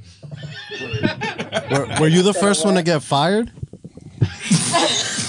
Yeah, I was the first one that got fired, and I got fired so shady. I got fired before the Wilson. You got fired before we even had an HR department. We didn't even have HR. It was just like we was like, yo, and to like go to HR. Like we don't even have no HR. Walk off the deck. Like, what the fuck? Internet. No. Yeah. Nah. That wasn't that. But it was certainly so energetic with you. Your energy is so incredible. You are proof of the power of the cosmos. Life has been. Yo, so check. And why? You're going, but where did you end up? Where did I go? Where did you end up? I gotta step. Where did I go? I just Shout out New York I gotta step. I might come back if he's still taping, if this is a marathon episode. But I do want to say, first of all, everybody who's ever listened to the Combat Jack Show, everybody who's ever shared an episode, everybody who's ever been inspired by Reggie, as I have been, or inspired by the brotherhood of Benhameen and Matt Raz and Dallas Penn and Just Blaze and Jonathan Mena and A. King and Chris Morrow. People that I've called and spoken to and loved and whatever. Listen, I just want to say, if I don't get back by the time this episode is done, Internet's Combat Jack Show listeners worldwide, thank you. Thank you for letting Reggie live his dreams. Thank you for letting him shine and spread his wings. Thank you for letting him inspire everyone all across the world. I've gotten hundreds of text messages, emails, DMs about people telling me like, yo, I didn't know him really well, but I feel like I lost an uncle or a cousin or a brother. People were fucking affected, and that means a lot. I always say, when you leave, at least is what you leave behind. That's talk. It's really important. And listen, Internet, thank you, man. Thank you for allowing us, man. I always told you, Reggie used to tell me like, yo, are they listening to us? And when he passed and we spoke in that memorial, I said, listen, they're listening. They've been listening, and they'll always listen. Let me tell you something. This may be. What did you say? You told this story already. What? You told the story already. I did when? On here? Like 3 times already. All right, well. It was a very important story. Who's doing the edit? Who's doing the edit on this? Mello? I'm doing it. Listen. We're gonna get a double There's edit many drag on moments. this edit. I mean, I don't know if this is the last episode. I just want to say I love everyone. I love you, Combat. I love the chance. Thank you for everybody who believed in me. And Internet's raised the bar in your life. If you want to make him happy, just raise the bar in your life. Things get tough, don't give up. Raise the bar. And always understand it's Combat Jack Show for life. But more importantly, dig in that catalog and learn. Keep that shit going forever. There's a library of content.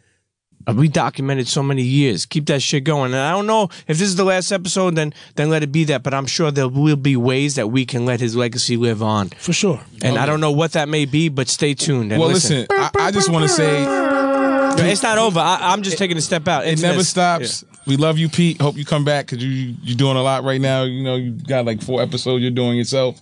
But Internet, just know that Foxy Brown, Wendy Williams, Styles P, White Torre. No. And now Premium Pete have all shed tears on the Combat Jack Show. Listen, but I don't say that. I love that man. I don't say that maliciously. No homo. You know that. Oh my God. I love the Internet. moments. I don't think y'all gonna get to see this, but real talk. I love those moments, left him hanging while he Magical Matt Raz also had tears. I know. No, What's in that Wawa cup? Guys, hold on. Matt Raz whole shit was red.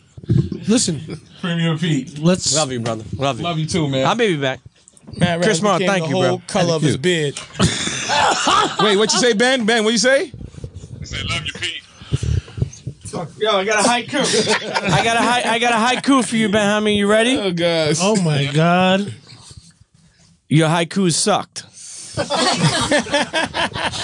No, seriously, I just want to say thank y'all. Period. In general, you know, it was it's been a wild ride. It will continue to be a wild ride. I've discovered new friends, new fam that I consider family. You know, and whatever we can do to honor Reggie's legacy, we'll keep doing that. You know, he it's funny, but right at the time that me and Reggie got cool, he met my mom right around that same time. And anybody who knows my mom knows that, like, she makes everybody her son. And I think it was a birthday dinner like 4.5 years ago. The birthday, actually, my birthday just passed. So I guess it was about 4 years ago. Either 4 or 5, like right when I first met him. And I had invited him and the family to a birthday dinner. And she's like, oh, your friend, the bald guy. Yeah, he's cool. Yeah, make sure you stay friends with him. You know, and I'm like, all right. She's like, yeah, and his kids are great too. And I'm like, all right, whatever, you know. But she always used to just call me and ask about him. And I'm like, man, where you going to? She's like, you know, I just got good energy about him. And that wasn't the reason why I stayed in touch with him. I already, you know, had planned on doing that. But it was just interesting to see my mom pick up on whatever camaraderie we had. You know, that she noticed, and she's like, you know, I listened to you guys on the radio, and you guys just all remind me of, you know, a bunch of, you know, your old, you know, your friends that used to all come over here and play video games, and you guys would just talk all day. That's what it reminds me of. You know, make sure you stick around with those guys. You know, Did you have a basketball hoop on the back of the door? Yes, I did. Yeah, but we didn't play that. I was the only kid who had Sega Genesis, so we were too busy playing that. Yeah, we were busy playing that. I had that electric football set with the plastic man. Mattel? Just be like, that just be vibrating. Oh, that one? That wasn't even plastic. That was like rubber or wax or like the plastic figure, and then he's like bass. They would just like vibrate over to. Yeah, that was terrible. Yeah. Yo, so I had a wood log. No, I just want to. I mean, to be fair, that's the default kind of When I log. was a kid. That's the proper log, though. I just want to say thank y'all. Classic. Thank you. Golden, golden log. Thank y'all. Thank y'all for the brotherhood. Thank y'all for the friendship. Thank y'all for the camaraderie. Yes. And that's it. Thank Black, you, man. white, brown, or yellow. Yeah. What color is that fellow? Yeah, for real. So we got I don't even know how to introduce him, but he's somebody that Combat became a fan of, the whole movement, especially in the last 2 years or so. We did our first rap show at A3C back in October with the whole Griselda Records family, Westside Gunn, Conway, Benny, and it's only right that we have, Westside Gunn on the phone in this final episode of the Combat Jack Show. What up, Westside Gunn? What up? Man, Can't hear you, brother. you got me? Yep, got you. There we go. Gun, you just saved King, man. We thought King still had the paper templates on his whip. King had the paper templates on his whip for like 3 straight years. Yeah. What's up, Westside Gunn? Oh man, I'm good, man. Just got in town, man. My daughter's birthday, man. Pootie birthday tomorrow, man. So I gotta go take a see the Lion King. Yes, sir. Yes, sir. I gotta do all that good shit. But I'm good, man. How you? Not too bad, man. Yo, tell us some of your fondest moments or memories of our beloved Combat Jack. Oh man, the best memory of all, man. He came over late night, man. You know what I'm saying? The memory, man, the emotions, man, coming over my spot. It was A3C like 2 years ago. And I was working on Hitler Wears Hermes 4. And man, it was about 3 o'clock in the morning, man. He came through late, man. We was already wasted. And he just heard what I made, because I had made that whole album in one day. You know what I'm saying? So he was like the first person to ever hear it, and like it was only right, you know what I'm saying, that I asked him, like, yo, man, I need you for a skit, man, please, man, you know what I'm saying? Because, to me, you know what Combat was to, to the culture, what he is to the culture, you know what I'm saying? So it was like, man, he in my, you know what I'm saying? He in my spot on the late night listening to this. And then he was one of the first people to ever hear my brother Conway Goat, too. We gave it to him back to back. And this, at the time, like, nobody literally never heard Hitler 4 or Goat. So he was really like the first person to hear both of them. That's crazy. So, that was, it was crazy, man. You know what I'm saying? It was always love, you know what I'm saying? So it just felt like family every time I was with him. Like, you gotta feel like family when you bring them to the house. You know what I'm saying? So it's just like, man, come through, man. Let's go to the house. You can't bring everybody to your house. That's for real. So more recently, right, you caused kind of a stir, at least on this side internally, because one of the things he talked about a lot, prior to him passing, was that he was renamed. Yeah, man. That's Bombat, man. You know what I'm saying? It's Bombat Jack, man. I gave him that name, out of respect, because he always showed so much love. Like, I wanted to have some history with him myself. Yo, you can hear me? Yeah, we hear you. Yeah. It's in and out. It's in and out. Yeah, it was cutting out for a second. So you said you gave him that name. Man. You said you gave him that name because you wanted to have some history with him. Yeah, exactly. You know what I'm saying? It's like, it was that when I gave him that name, it was out of respect. You know what I'm saying? It's like, I just that could last forever, man. You know what I'm saying? So, No doubt. I'm glad I was able to do that, man. We appreciate you. We appreciate the love. Your phone's cutting out, so we should probably cut it just because it's. I'm saying I don't. You in the woods? Where I'm at, you know what I'm saying? You in the woods? No. I'm not. When I was on the phone with you yesterday, your phone was doing the same thing. That's because, man, I was in the penthouse, baby. I was so high up. You know what I'm saying? So, but you already know, man, it's love, man. Salute to all y'all, man. You already know, man. Rest in peace, Bombat. Westside Gunn, y'all. I'll tell you a funny story about Westside Gunn. I met him at SneakerCon. And now I can't even remember what year, man. It might have been 13 then. Might have been 9. Might have been 12. Fly God himself. Yeah, a minute ago. And he was like, yo, you heard of Westside Gunn? I'm like, nah. He's like, you heard of Conway? I was like, nah. He was like, you gonna hear though. And I was like, all right, bet. And man, listen, soon as that show ended, because one, he was thick on sneakers. Like he was like how hustlers, how pushers get on sneakers. That's how he was hit on what's the hypest shit, what's the fire shit, and now I'm gonna go have this shit customized. Still, to have your shit customized from authentic materials, that's still the top shit. It is, no doubt. No, shout out to Gunn and Conway. I probably shouldn't say anything. Actually, I'm not gonna say anything. What? There's some things happening. Again? Yeah, again. There's some things happening. There's some more music coming. Just stay working. We're taking we're making some things happen. I'll leave it at that. Who that? Dart Adams. Hey, what up, Dart? Dart Adams, ladies and gentlemen. Internet. Is that Dart Parker? Nah. Now, Dart Adams. I've been getting mistaken for Dart Parker for fucking 5 years. Oh, I know. We know. Dude. So Dart Adams is a fellow internets who I think he was our first caller, right? I mean, listen. Yeah. You say first caller. Dart, man, we've been talking before we was talking to the people listening to us talk. Yeah. Yeah. What was it, brainwaves? I mean, of course, man. All the people that we have connected to, we was all slightly connected to, but we all found each other via the interconnected networks. This was just. Let me tell you how fucking crazy. Let me tell you how fucking crazy it was. First of all, it was the XXL.com boards. I didn't know Dallas was Billy X Sunday. That was you. Okay. Now I was. You were Billy X Sunday. I was. Oh man. Yo, Yo, this is the official retirement show. Like, everybody's taking fucking pleas tomorrow morning. Everyone got to go in the court tomorrow to take fucking pleas. Yo, that's you crazy, used to talk. Wow. Yo, I do not even know what you're talking about, dog.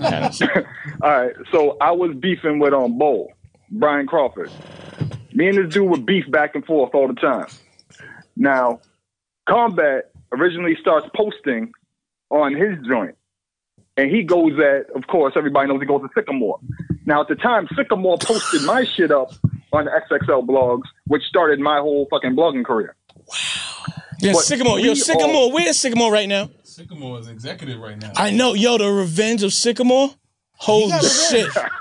He got revenge. Yo, I'm getting the fuck out of here. Yeah, we did a live show at in May with Organized Noise. Right. And after the show, we was just walking down I don't even know what street in Atlanta, and we saw Sycamore wearing like some tuxedo. The tie was loose. He looked like he was about to jump in like a Phantom or something. And he just looked at us like, "Yeah, all right, I see you, Combat." Like, he just gave him like I remember that shit look, you know what I mean? Yeah. So Sycamore is the executive of the digital era. He's the one, the person who figured it out. Yeah. That wasn't wasn't executive, just fucking touched down. Nah, if you want to have a good show, get me a Sycamore. Damn. But we all. What about Nick Cannon? Connected. If we had Nick Cannon to that shit, would it go crazier? No. Oh. Okay. All right. He's gonna wear a turban though. All right. So I know you Justice Stadium status. So Dart, give us a fond memory of Combat, man. Okay. The thing is that we all connected on Dallas's site on DallasPenn.com, and then of course on the Daily Mass. And we would just be in the comment section going back and forth about bullshit like Kirby Dots, the Micronauts, like anytime somebody starts telling a story about some old shit that happened in the rap game, I jump in with what I knew. What about Rom Space Night? Yes. Yeah, Space. The worst Every boy in history. Obscure. Yo, Dart, you love obscure comic books. You had the comic book lane in a smash. You have music lane in a smash. If it's an Adidas shoe, you know exactly the fucking shoe that the sculptor created the thing. Yeah, but the thing is that we all you don't fuck with New Balance like that. Like I'm understanding that Boston. No, Boston is split between Adidas heads or New Balance heads. Oh, you do fuck with New Balance. We don't fuck with New Balance. Right? No, New Balance gotta go. Boston is split. You are Adidas head or you are New Balance head. Dude. ML Carr had this shit where he would give out free sneakers to poor people as long as you signed up and proved that you were broke. And nobody wanted New Balances. Damn. Everybody knew you was broke. But everybody was broke, so it was weird. Fuck. But the shit is that with Dallas and Combat and all the other cats from the internet, we all connected everywhere. Every fucking site, we were all in the comment sections, and we were going back and forth having these conversations for years. For years. But then we started to Twitter connect in popped real up. life. And then we started to be at events and venues and be sitting and talking to people. I remember, Dart, you was at that event in D.C. and we're sitting and talking to people. That's the first time it came out, yeah. And explaining to people what is the potential in the digital space and how musicians, they're attracting themselves to a different audience, consumes different, listens different. YouTube is on the rise. It's crazy because with the platform of YouTube, people see shit before they hear shit. So you post a video or your song and people are seeing images before they really hear the music in high quality. They're hearing the music, they're getting the vibration, but they're seeing this video. We're all triggered. But the shit is that we grew up in a different space. We didn't know what the fuck rappers looked like for the most part. I mean, we used to have to play with they were logs. superheroes. The people that rode on the train were superheroes. You know what I'm saying? The cats that like were B-boys. We didn't see them on TV all the time, so we knew their names. And then when we finally saw them, they were like larger than life. Dart, man, I tell you what, Reggie gives me one great experience about him being in Boston. Tell me, how hard body is Boston for a black man like yourself? All right, so I remember Combat Jack told the story about when he was coming to Boston, came with his family. Some kid called him nigga, and his cousin said, fuck him up. All right, so but what's your Boston story, Dart? Okay, here's my Boston experience. When I was a kid, white kids got bussed into the black and Latino neighborhoods, and they would get off the bus, and they would be about to say nigga. My brother told me, if any white kid says nigga to you, fuck him up, because he's calling you one of two things, a nigga or a Knicks fan. So when Combat Jack's cousin told him, when Combat Jack's cousin looked at him and said, yo, fuck him up, that's a Boston nigga telling you, we don't allow that here. So if you see a Boston movie and dead white kids are just letting off and saying anything about black people, the second they come out their mouth, Adidas shoe should come out of the frame and kick that motherfucker in the face, because that's life. That's how I live. Dig it. That's Roxbury all day. South and Lower Roxbury all day. It's ill how that works, too. Rhythmically, that's how it should be. Because the New Balance shoe might still preserve the teeth. The Adidas, that hard-ass soul. Exactly. So, the torsion especially. The torsion is so good for that. Boston stayed lined up. Dart, man, it's good to talk to you, brother, man. We just here, man, in this fully loaded spaceship right now, man, reminiscing on our brother, man. And right now, we're going to go back to a famous skit that we used to love to do. Black, white, red, brown, and yellow. Tell us the color that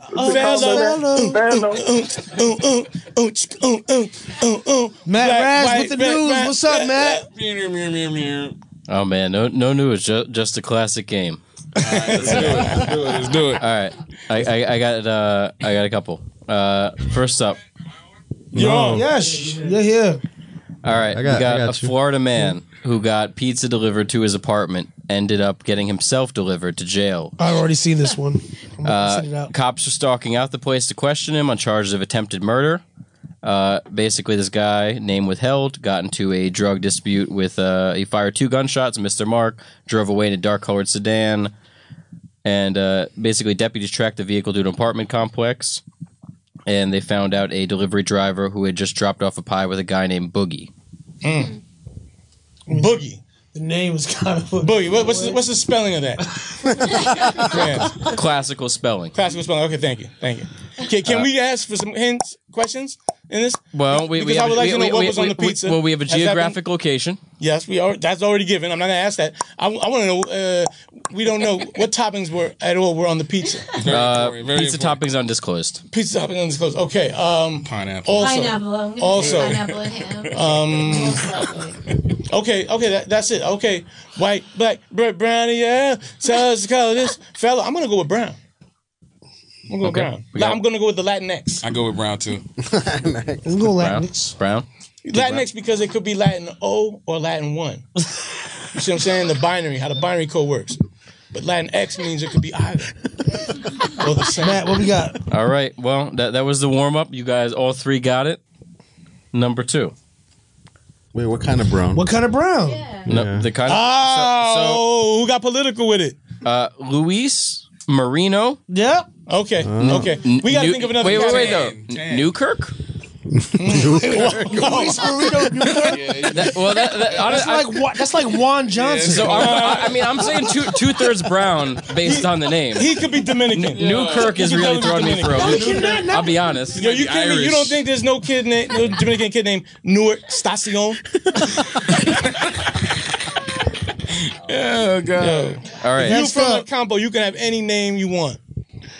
All right. Next up, we got a New York woman who got a free pair of thong panties added to an order of designer jeans she ordered online, but she complained because they were dirty and used and stuffed into the pocket of the jeans. Damn. Ooh. Christine. No, not necessarily. No. That's not a. We can let her ride. We can let her ride. What did she do? Christine could be Christine Jenkins. True. Christine Jenkins or Christine Morales. So she opened her package, found in the pocket. She decided to tweet about her displeasure. I think that should. Yo, can we just real quick? Does a public tweet negate a claim, or should you directly approach a company if you intend to make a claim? What do you mean? It adds urgency to the claim. Yeah. It's a public statement. I got kicked off of United Global Services because of a tweet. Global Services is the secret society. I probably shouldn't even talk about this. What? Damn. Yeah. Secret society what? Because they you can do all types of wild things. For real? Global Services. How do you get in? Fly a lot. But I'm pretty sure I got kicked off because I tweeted about the girl who got kicked off for wearing the I think it was either a shirt or a hat with Arabic inscription on it. A hijab. Is a hijab not just no? It wasn't a hijab. I think she actually rag? had something that said something in the Arabic. spirit of racist people. We are only pronouncing things. United called me at 11:30 at night, letting me know. 11:30 at night, United calls me, letting me know that they're not going to re-enroll me because of your tweet. No, they didn't say why. What customer service calls a customer at 11:30 at night? Global Services. Yeah, Global Services. They was in Thailand. The Newmans. Yeah, in Thailand early with a. That might have been mine. They might have removed me from the Illuminati at that point. That's HR Newman. Yep. So Christine, they call him Newman Jenkins Newman. Ooh. So she got the denim with gratis thong, and wound up complaining on Twitter. Basically said that it was quote appalling customer service, but she added we now know her occupation. She said, as a nurse, the numerous amount of health hazards this issue presents is astounding. Okay. Yeah. So wait, I missed the first part. A nurse is male. New York. No, I got that, but is she black, white, brown, and yellow? Filipino. Black, white, red, brown, and yellow. Tell us the color this fellow. Oh, she's Filipino? Brown, yeah. Nurses are Filipino. Nurses are Filipino. Okay. Yes. Not all of them. Oh, wait, was she really? We need to also clean up. First of all, what exactly is brown? Because there's a lot of brown. What's the whole purpose of brown? To say women, not white, but definitely not black. Brown. Non-white. From the boogie down. Non-white. No, but definitely not black. Something different than black. I'm not white. Brown. Have we figured out what color this woman was yet? Because I'm saying that brown doesn't have an ethnicity. It just has a complexion. I'm Filipino, so right. You're Filipino, but Jonathan Mena is from El Salvador. Yeah, but we're both the same color. Do you see this? But you're not even invoking Look at us right now. We are the same complexion. Mena's a little browner. No, we're the same complexion. Okay, same complexion. She's got a whole different way. What is it? Because Chris Morrow, could you put your skin next to her skin? That's too white. That's too white. You guys actually aren't that different. No. I mean, that's a horrible example. That's a horrible example. Milk toast. That was a horrible example. We could have used Pete. I'm leaving. We could have used the swarthy white. Yo, Ben. I'm brown. Ben, you want to take a crack at this, Ben? Just Braids, where you at? I'm here. She got the lady got on some clothing order service. Ordered some jeans. They came with some nasty used thong panties in the pocket. She's probably part of some clothing swap ring. She don't really want to admit it. Location? New York. New York. She is definitely white. City, I don't know. She's part of some clothing swap ring. Filipino. She's from the Bronx. White. She from the Bronx. She could be. Oh well, you know what? I'm being all generic. She's yellow. She definitely could be yellow. Yellow. She definitely could be actually yellow. All right. Yellow proper. Yellow proper. All right. So in this Hold one, on a second. Do I have to submit my joint? I'm submitting yellow. okay. On this one, we have inconclusive. We have her full name. We don't have a picture. Okay, but I think we can extrapolate. What's her name? First name, Christine. Yes. Okay. Aforementioned. Evans. White. Oh no, Jenkins. Jenkins. That's a Jenkins. We got the last one up. We got a British woman who says that she's not very religious, but something happened recently in her life that changed that. So a woman named Kate Hazel, says that she noticed a few days before Christmas that her pet bunny Fluff had a mysterious cross on its forehead. Wait. Why are we reading this any further? Hold on. I think this is. This might be the curveball. This might be the curvebeball. No. I already got it. I already see. That's the thing. I can hit the curve. So the bunnies. What's the code for transgender? Oh no. Transracial. She's transracial. So the bunny's mostly black fur had developed a light-colored cross-shaped marking, and that's what changed her mind. She said she's just a Cornish rabbit with a cross in the middle of her forehead. I think it's new fur coming in, but who knows? We're starting to call her Baby Jesus. Yeah, I'm out. Her daughter Rosa said, "Mom, Fluff's turning into Baby Jesus."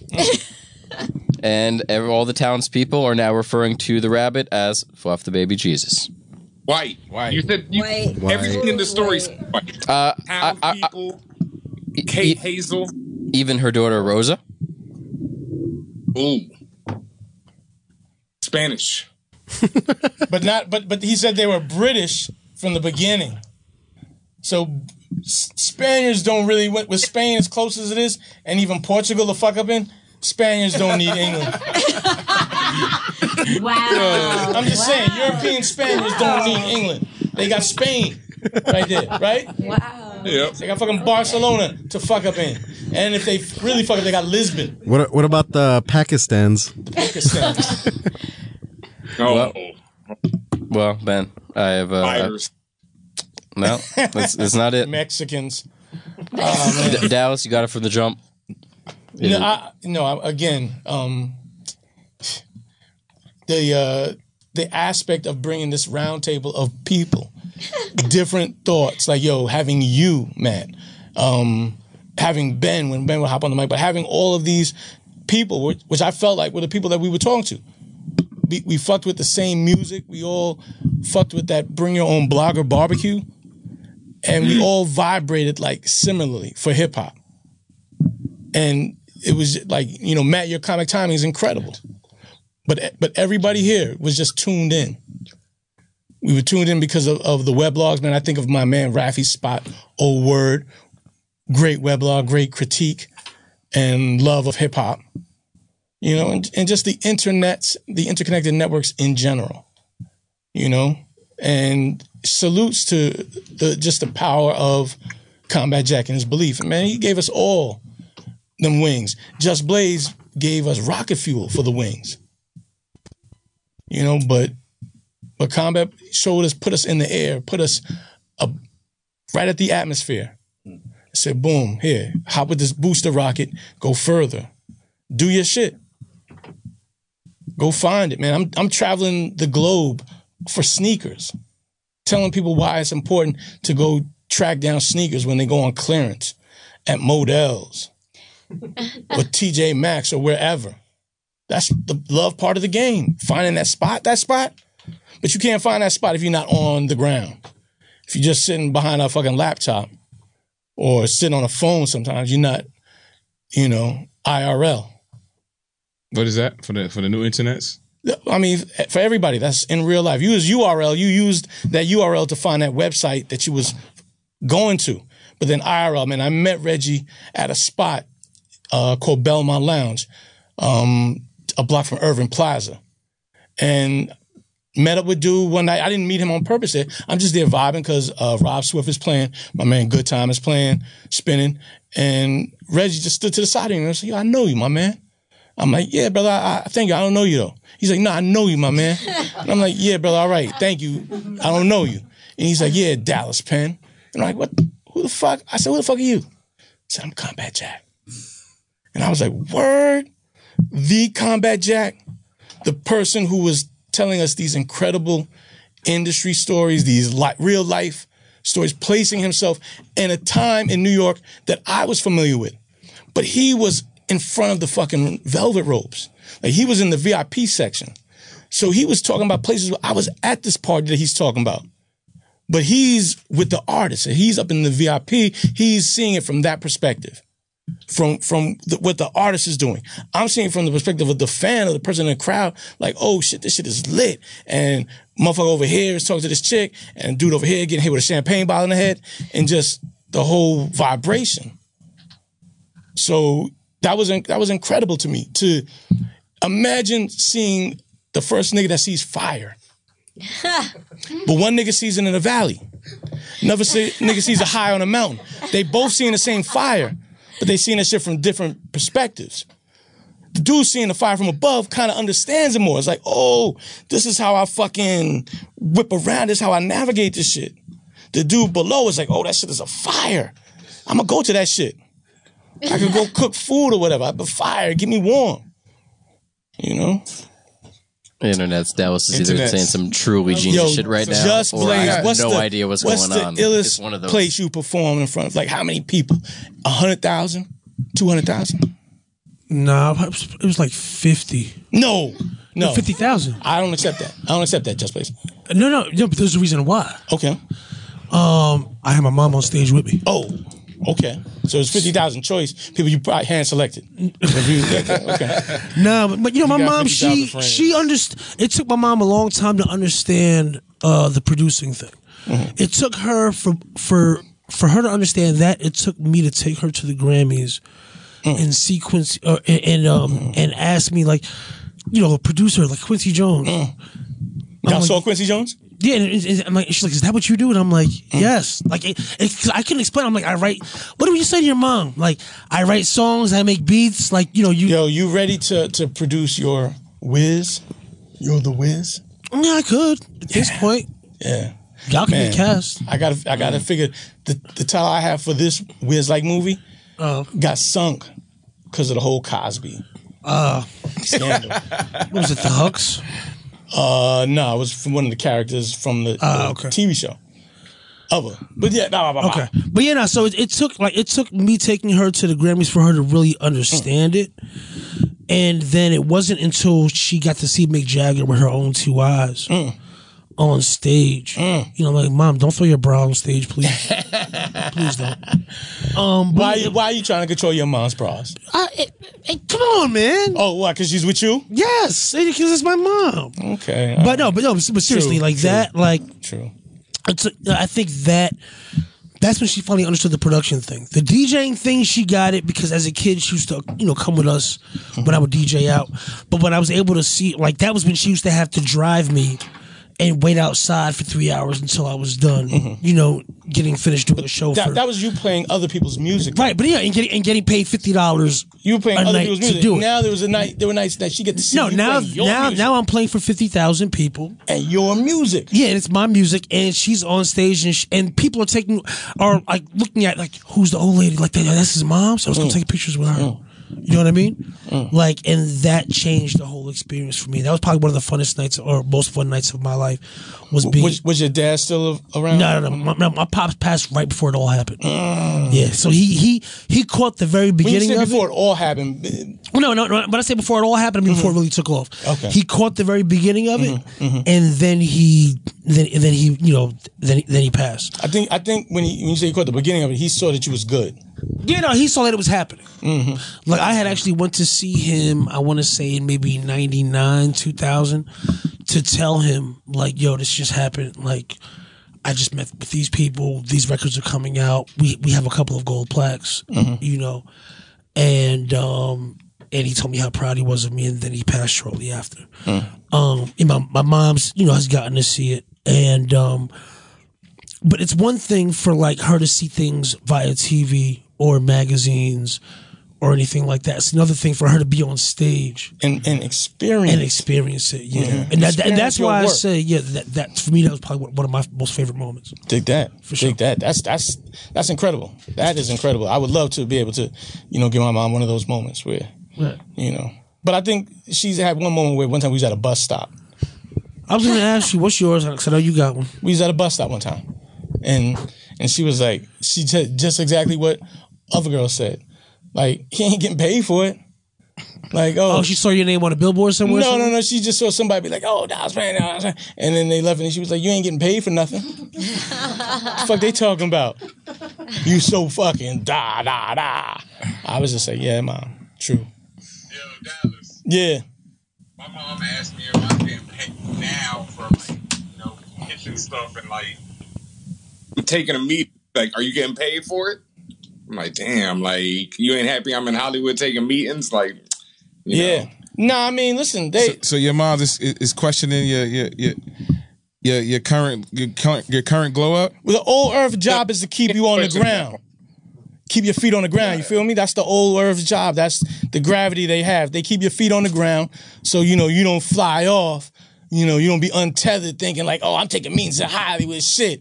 Then you be Weinsteined out or some shit. Or, Damn.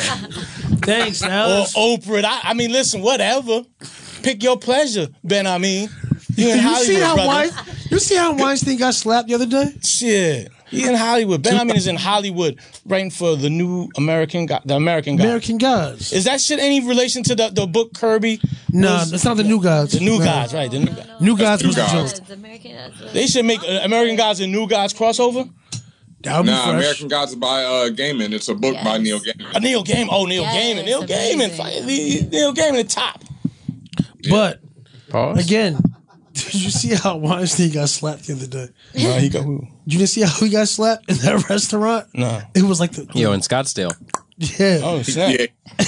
But it was like the most non-slap ever. Yeah. It was That's Scar-handed. Yo, it was finger guns and phone posits. Hey, listen, hold on for a second. Finger guns got us barred from the Continental. And that's one of why New York's worst star bars ever. By the time you listen to this, One the of my Continental other- might actually be out of business. Yes, one of my other favorite Combat Jack moments, aside from us hanging out in Montreal. This is after one of your... This is a dive bar in New York in East after Village. the Webster Hall joints. Yeah, we no. This was a was daytime just joint. This was daytime flex. It was a random night. Yeah. 5 shots for $10. We went. I think we went I to know eat. exactly what it was. I had came out the hospital. Yes. And we went to go eat. Yep. We had that Newman meeting. I took everybody out to Gyukaku. Yeah. And then afterwards, we took... What's the name of that spot? Gyukaku. I never knew the name. Shut up, man. Yo, And then this we is the went most to, egregious podcast. We went to St. Mark's Comics. And I remember that shit. shout out to Mitch. We had we bought a couple of masks. We bought a Grendel mask. We bought a Wolverine mask. Maybe a Captain America mask. I forget. Yeah, we bought a Batman mask. It was a Batman? It was a Batman. And we walked around the East Village with these superhero masks on for a little while just because we could. And then we said, all right, let's go to Continental. We was fucking happy-go-lucky. Now, that's the spot that had the Internet. cheap happy Yeah, hour. so Continental's the racist spot over on 2nd Avenue, right off St. Mark's, that does like the $2 shots all night, the $5 shots all night or whatever. So we walk up, and as soon as we walk up, like before we can present ID, before we can say who we are, anything, he was all right, who has on the phone posits? That security guy was tripping out. Who got on phones? And we're like, yo, first of all, Nobody had on phones. Nobody had on phone posits. I detest phone posits. The only pair I have are the Paranormans, and I can't even wear them because they're too small for me. But you didn't have them on that day. No, I did not. No, we were all fairly well dressed. Yeah, well, you know, like except for our superhero masks that we were happy wearing. Well, we had them turned to the back at that time, Paul. Right. If you remember, we put the masks in the back. But at that point, we just looked like if it was four frat bros wearing Wolverine masks and Captain America masks, Continental probably would have been fine with it. Well, probably. No, because we're just four drunk frat bros. Yes, we are. At that point. And we weren't even drunk. We were just having a good time. We're average, big to average black dudes. So it's like, oh, a bunch of them, a group of them, they're already fucking wasted. But that's my point. And they're wearing fucking superhero masks. Four white frat bros, yeah, it would have been no problem. Had that well, problem. I mean, that's a function that you got to make as a security guard. You got to make that call. Am I going to wrestle this group right here? The question was who has on phones. He automatically assumed that was some cold shit. That was some cold shit to the other dudes. Like, yo, a whole gag of black dudes. Right. You know, that's what they call it. And some of them have on Security. They call it phones, and that's our excuse to get them out of here. That's their name. That's their name for a whole gaggle of black dudes. Phones. Yo, there's a bunch of phones. Yo, the outside. phones just showed up. Yo. So what happened when? So we pull up at the spot. And that was it. Nothing else But happened. nobody had the phone. No. Nobody had phones. No, look. But nobody had on phones. Why did we get in though? Because they was like, who got on phones? Well, nobody had phones. Exactly. You know, Reg went back. But I thought we did. It was a whole discussion. It was a whole discussion. Because the discussion that came up afterwards. Because Reg got into lawyer mode. Right. And went and told the security guard, yo, we have Just Blaze with us. He's like, and then that made it worse. Yeah. And that dude was like, you got Just Blaze with you. You got Just Blaze with you. They got Just Blaze with you. Who got on phones? Yeah. You dropping my and name. We was just looking at made each it other worse. like, yo, like, is this guy for real? Is he really? Does he Then really we walked on away, that? and that was the end of it. We went back to St. Mark's, and I bought more comic books. Yeah, he was on it. He was on it. But now then we went and hung out. We went drinking. Don't get it twisted. We were fucking a rambunctious group, man. We still went out and fucking, tore the town down. Yeah, we still, like, when we party, we party. That was, one of the hallmarks of us, not really understanding that it doesn't stop. Saying it doesn't stop. But understanding it is a different story. Yeah, understanding it and respecting it and living as if it doesn't stop. And then the shit will stop you. You will stop. But it does not stop. And then you will be stopped. And you'll be like, fuck. This is true. And nobody stopped. There was a nice segue in there. And then it just completely I know, fell I just apart. fell apart, man. You fell apart? I apologize. I apologize. But, man, we are here just reminiscing on some of the best times that we had together, learning, growing, creating things. Indeed. We had a nice little run on the Complex Network, which actually could have, had there been the right synergy of people working together, like people who are good at making content, which was I think it was early. We were ahead of the curve. Which was the Morrow group, which they said, all right, boom, give these guys a space to make content, and they'll make it. And the Complex people just having bread, man, but not even knowing how to position it. No, I think I think it was just early. Yeah, like trying to take that podcast, give it a visual perspective. They should have been on YouTube popping it. But you gotta realize one of the things that attracts people to this show, is you get that core interview, but you also get the hour of barbershop talk, randomness, the camaraderie between the personalities. You get the banter. Okay, right. You get the banter. Thank you. Trying to take that and condense that into 5 to 10 minute clips. Yeah, it's not going to work, and you lose. To me, this is always my strong opinion about it. Was you lose the essence of what really makes the show. And you got people waiting for 7 days to listen to a 2-hour podcast at the time just to get it cut down, as you said, to 4 minutes. And I definitely jumped out the window at that. Like at one point, I actually thought about this recently. Like I forget, I don't know if it was Jay LaPuma or what's his name? Noah. No, yeah, Noah. I think I jumped out the window at one point on Twitter and was like, I think I blacked out like really briefly because because it was after that first episode where we were in that hot ass space with no AC. Literally, we had like ice coolers. It took Action Bronson sweating bullets for them to bring us any air conditioning whatsoever. Right. And that made part of the top. Going through that for the first episode to then see it like premiere, and it was a 5-minute thing, and I was just like, wait, what? Why? And I mean, we shot that all inside of what? That was maybe like a 2-month period? No, it was a little longer than that. Was it? Yeah. About 4 months. Yeah, About the whole summer. Yeah. Not the whole summer, but it was 4 months. You're telling me they paid rent out of space for 4 months? We did about 15 Yeah. More than that. 5 months even. But I definitely 4 months of working. When I was that just 1 month tight. of setup. I was just tight because I'm not here to get paid. Like I'm just here to hang out with my friends and help build something. And it's been condensed down to 5 minutes. And at the time, I think people just hadn't figured out how to take. Now everybody's doing the pivot to a video. Well, and it was a struggle too, right? Because you remember, like, I got to apologize. You didn't get no check handed to you for that Complex stretch. Actually, I think they gave me a couple. I just didn't cash them. Okay. Yeah, that's I would like to be, and that's we would like to be. And clear on initially, that. though, but I never even had a conversation about getting paid. I'm just like, I'm there. Right. Would tell me, he's like, yo, just never cashed none of the checks. Yo, we gotta. Yo, are we gonna figure out the splits tonight? Yo, hold on. Before we gonna solve? Hold on. Before we where the barbecue money? Before we figure out the splits, we have okay. We're fans of hers. She's been on the show several times. She's the vice president of news and men's programming at Interactive One. Cassius, the lovely turn up queen, Jamiliah Lemieux. What's up, Jamiliah? Hi, how you doing? How are you? I'm good. Thank you so much for including me in this. I'm surprised and honored, just as I was each time I got to be on the podcast. We're honored to have you here. Thank you. Yeah, so we just, this is going to be our final episode of Combat Jack Show. We're doing a reunion episode. Dallas Penn, Premier Pete, Matt Rash, Chris Morrow, Just Blaze. Yes. And, we just want to know what some of your fond memories of combat. It just, like I said, when the first time I was on the show, and this was 2015, I believe, it was because Reggie got on Twitter and was like, okay, I want to have more women on the show. Who should I get? And a few folks threw my name out there, and I saw, of course they added me or whatever, and I saw it and I laughed. I was like, Jamiliah, what month was this? Was this March? Was this during March that this happened? During what? Do you remember what month this was that he reached out to you? Oh my God, I have to. Okay. I'm just wondering if it was March, because if it was Women's History Month, then I feel like he should be given more credit too. No, I'm giving him more. I don't think it was Women's History Month. I'm giving him more credit than that. I don't think the thought of. But no, because it's easy. Because like the same. Ignore Dallas. People.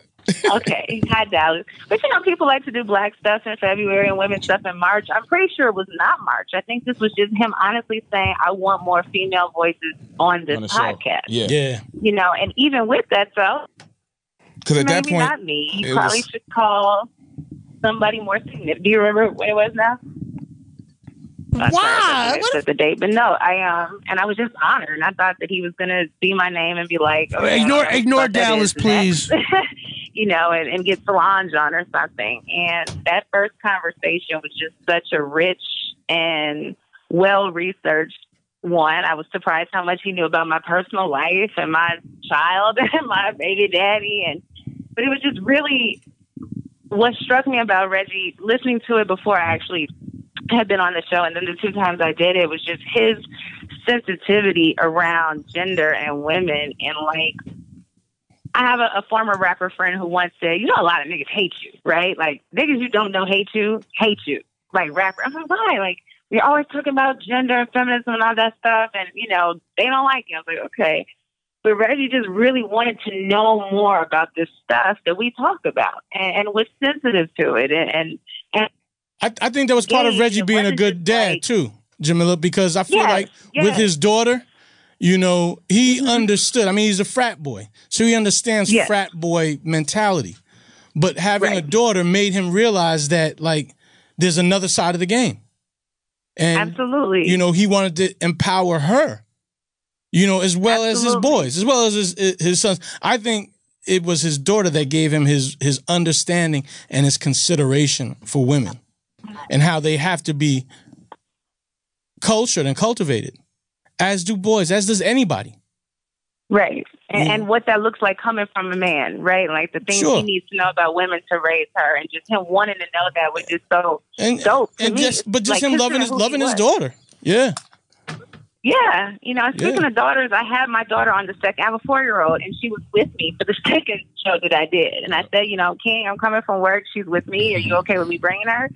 And, y'all treated her as if you would any other member of a rapper entourage or somebody that came in there cranky and sleepy and, but still a guest that you honored and appreciated. And so I look forward, and actually my Twitter picture is us, and Reggie holding my daughter, and she's knocked out sleep because it's, 11 o'clock at night. She's a baby. I wish that she really appreciated who she's been. Like the icon, the king, like the legend that she got to touch at 4 years old. Because the vacancy that we have right now, it's everyone's sitting with the loss. But I think that the fullness of who Reggie was and the work that he did will continue to be so present and so expanded. This is, I think that, if I can't speak for everyone's grieving process, but you go through the shock and the horror and the pain. And then there's the point where this person is so much on your mind and your thoughts, you're reading about them, you're thinking about them, you're seeing pictures, that it's almost like you're waiting for them to come out and see all this, right? Because like now you're more present in our lives than you were, you know, those of us who weren't in his day-to-day life than you may have been before you passed. But it's just like Reggie is truly with us now, you know, like he is in the ancestral cabinet. Like he's just, a lot of people leave this earth not knowing how loved they were, and I think that he knew.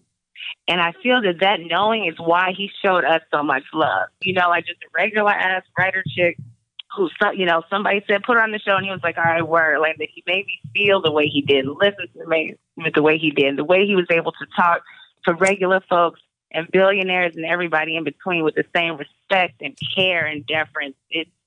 He is a special, special person. I'm so grateful to you all for allowing me to have been a part of, you know, this very special tribute to him, but just and also being part of the legacy of the show. Man. Oh shit! All right. Yo, Chris Morrow is in the former A King seat, the executive producer seat. Okay, and it does not stop. Jamila, thank you so much for that heartfelt. Because he was falling asleep. That heartfelt. Yeah. No. No, Jamila, thank you. You had that joint, that lean back where you could snap your neck, man. That's a dangerous thing. Jamila, lean your head on the side. No, thank you for those words. That was really the void that's there right now is going to take a long time to fill. You know, if it ever gets filled, you know. My condolences and you all are so much in my thoughts right now. Yes, thank you so much, Jamila. See you soon. Peace. Okay, take care, Dan. Peace. Love. That was Jamiliah Lemieux. So go back to Matt. You was talking about when we had the situation at Complex. Well, so I mean, we had a lot of great guests on Complex, right? But then Waka, sure, Gunplay, Black Thought, Run the Jewels, Gunplay, Run the Jewels. There was a bunch, Jewels one. But I remember there being an issue at the time we were filming that show because you remember we talked about it. And we didn't suspend taping of the podcast while we made that, which. That's true. You know, for us was a lot of work because we were doing the podcast weekly already, and then we decided to start taping. You know, sometimes one episode a week. Sometimes we do a couple back to back. To the time that we spend in the Complex machine, right? We didn't have access to it, at least, you know. No, and you know, we talked about how the vibe had changed, right? So in PNC days, we had the deck. So when we had the deck, you know, you could go out and you could smoke on the deck and breaks and all that. Then we went to the other spot, which shall not be named, which was a little more corporate. Sure. But you know. The thing is, we still had a lot more intimacy wherever we were. Pause, if applicable. Yeah.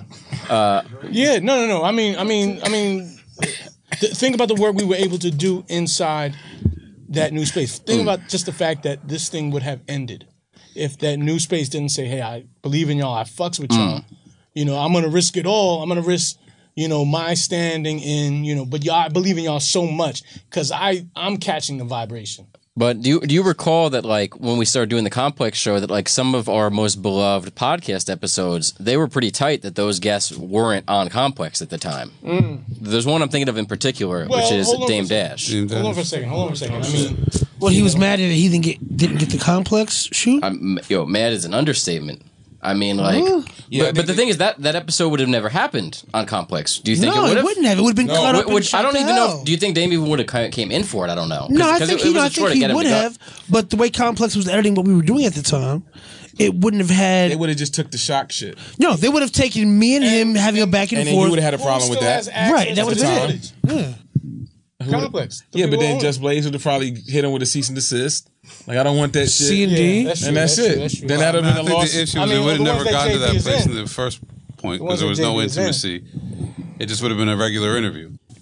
It wouldn't have been the same personal conversation. The vibe in the room was what allowed it to go in that direction. Yeah. You put 30 cameras in there and a set. It changes everything. It's just the standard interview. Yeah. Tell me what you're working on. Okay. Yeah, tell me what you're working on. I'll take one shot at him. He takes a shot at me. We keep it moving. I disagree with that because when Ken Gibbs and his folks were taking their time to make it a cramped little studio, the people that came there, before the cameras even got there, before the cameras even came on, we had discussions with them about real life.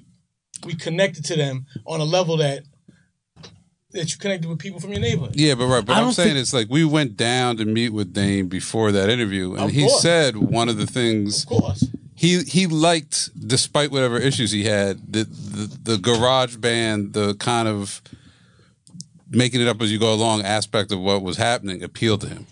because he saw that.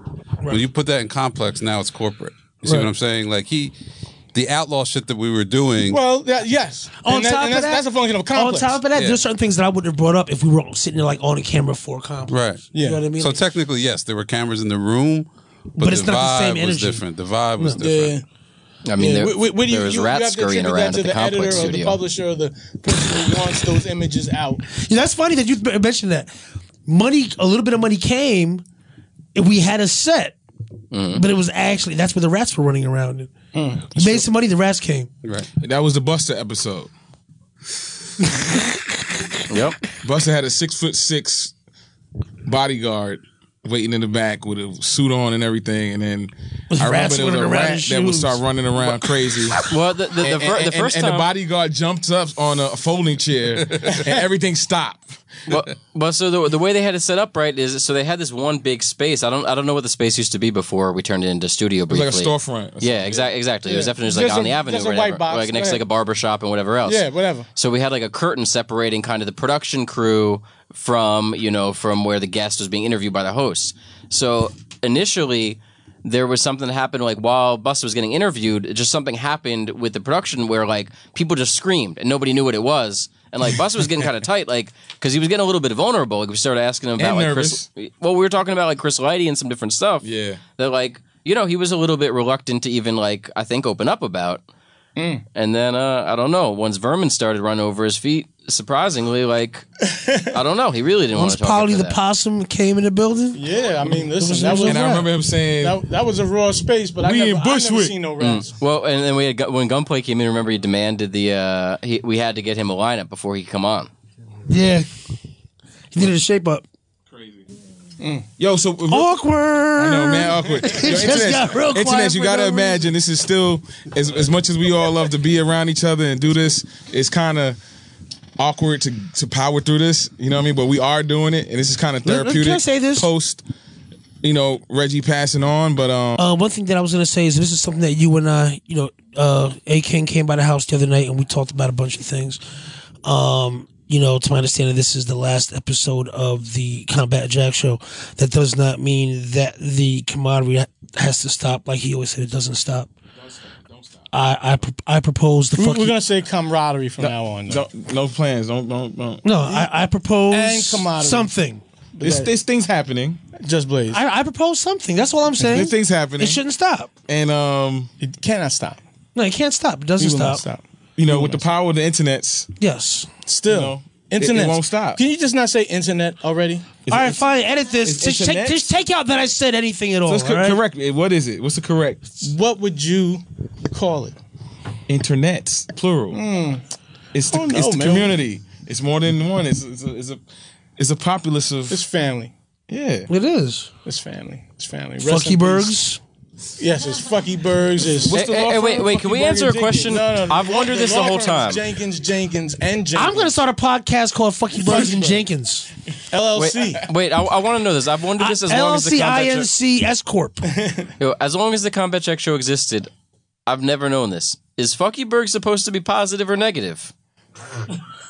I think it was just a thing. Fuckyberg was. I just remember something. Fuckyberg represented a class of people, not necessarily. It was like, you hot. It's like Hollywood. Like, you're a Fuckybird. He's over there getting, I just remember something. I own Fuckybird. Yeah. I guess because I think it's alternately like a term of endearment, and you also do? Yes. The ultimate disrespect. What do you mean you own? I bought Fuckybird. I mean, you are. No, I'm dead serious. I totally forgot I did this. You are Jenkins. One night, me and Reg went out and we talked. We were just the domain or the trademark. I went home and I was like, I'm gonna buy Fuckybird. That's crazy. Hold on, I have to check my email. Make sure. I want to say I got a renewal thing like a month ago. Not even. Fuckybird. Listen, internet. Don't. By the time this episode is live, will there be something on that domain? Can you forward it somewhere? Yeah, man. You guys can have it. I bought it just to buy it. Yo, you know what we're gonna do? We're gonna do the Fuckybird mid-season awards and year-end awards. And if you so happen to grace that page or site or whatever it is, thanks Just Blaze. Dear Justin, the domain name registration for Fuckybird has been renewed. What the Jenkins award will be. And the Jenkins You and found Jenkins, it, right? Have you a straight picture? Yes, it is. It's here. If Dallas saw something in the studio and said this is going to be the Fuckyberg Jenkins Award, where is it at? Is it accessible? This shit is over. Yeah, nah. Chris, you know we ain't got no. We need the mantle. We need a staff. The mantle, the black mantle. Yeah, but what is it? That's the Jenkins. That's the Jenkins trophy. Well, hand it out. Yeah, we got to figure out who deserves to get the Jenkins. Yeah, we got it here. Listen. Don't. What do y'all think? Y'all could just get it? I've had Funkyberg since 2013. That's crazy. I didn't even realize that. Yeah. All right. I got a question that I've always wondered. What's up? How did you make the Numinati? Is that? I mean, Dallas. I feel like that's a DP question. It's not even a question. It's an elite internets, right? It's not even a question. If you're a Newman, you're a Numinati. I mean, we don't listen. No, everybody could be Newman though. The Numinati sound drop. Why can't they be? Oh, this. I mean that one. Come on. The Numinati. Right. You talking about this? Yes, you trust.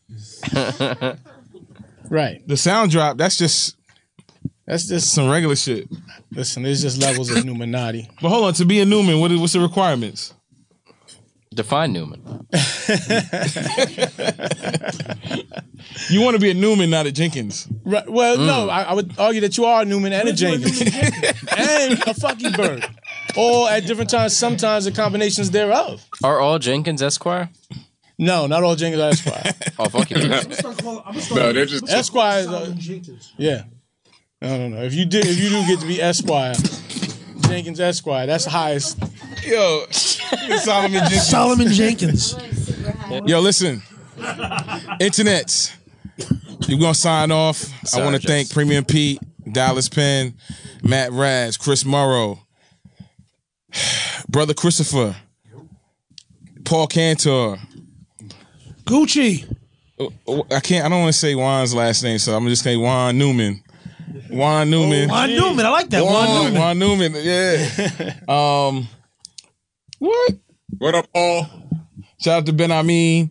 You know what I'm saying? Yo, shout out to Sell Crack the Kids. Black ass motherfucker. A very integral part of a lot of the shit that we did early on. And I used to fight with that dude because I didn't know him. Submitted us to iTunes. So I never knew that. So Part Sell of the Crack reason we're a podcast. Right. So Sell Crack the Kids early on had created an iTunes account.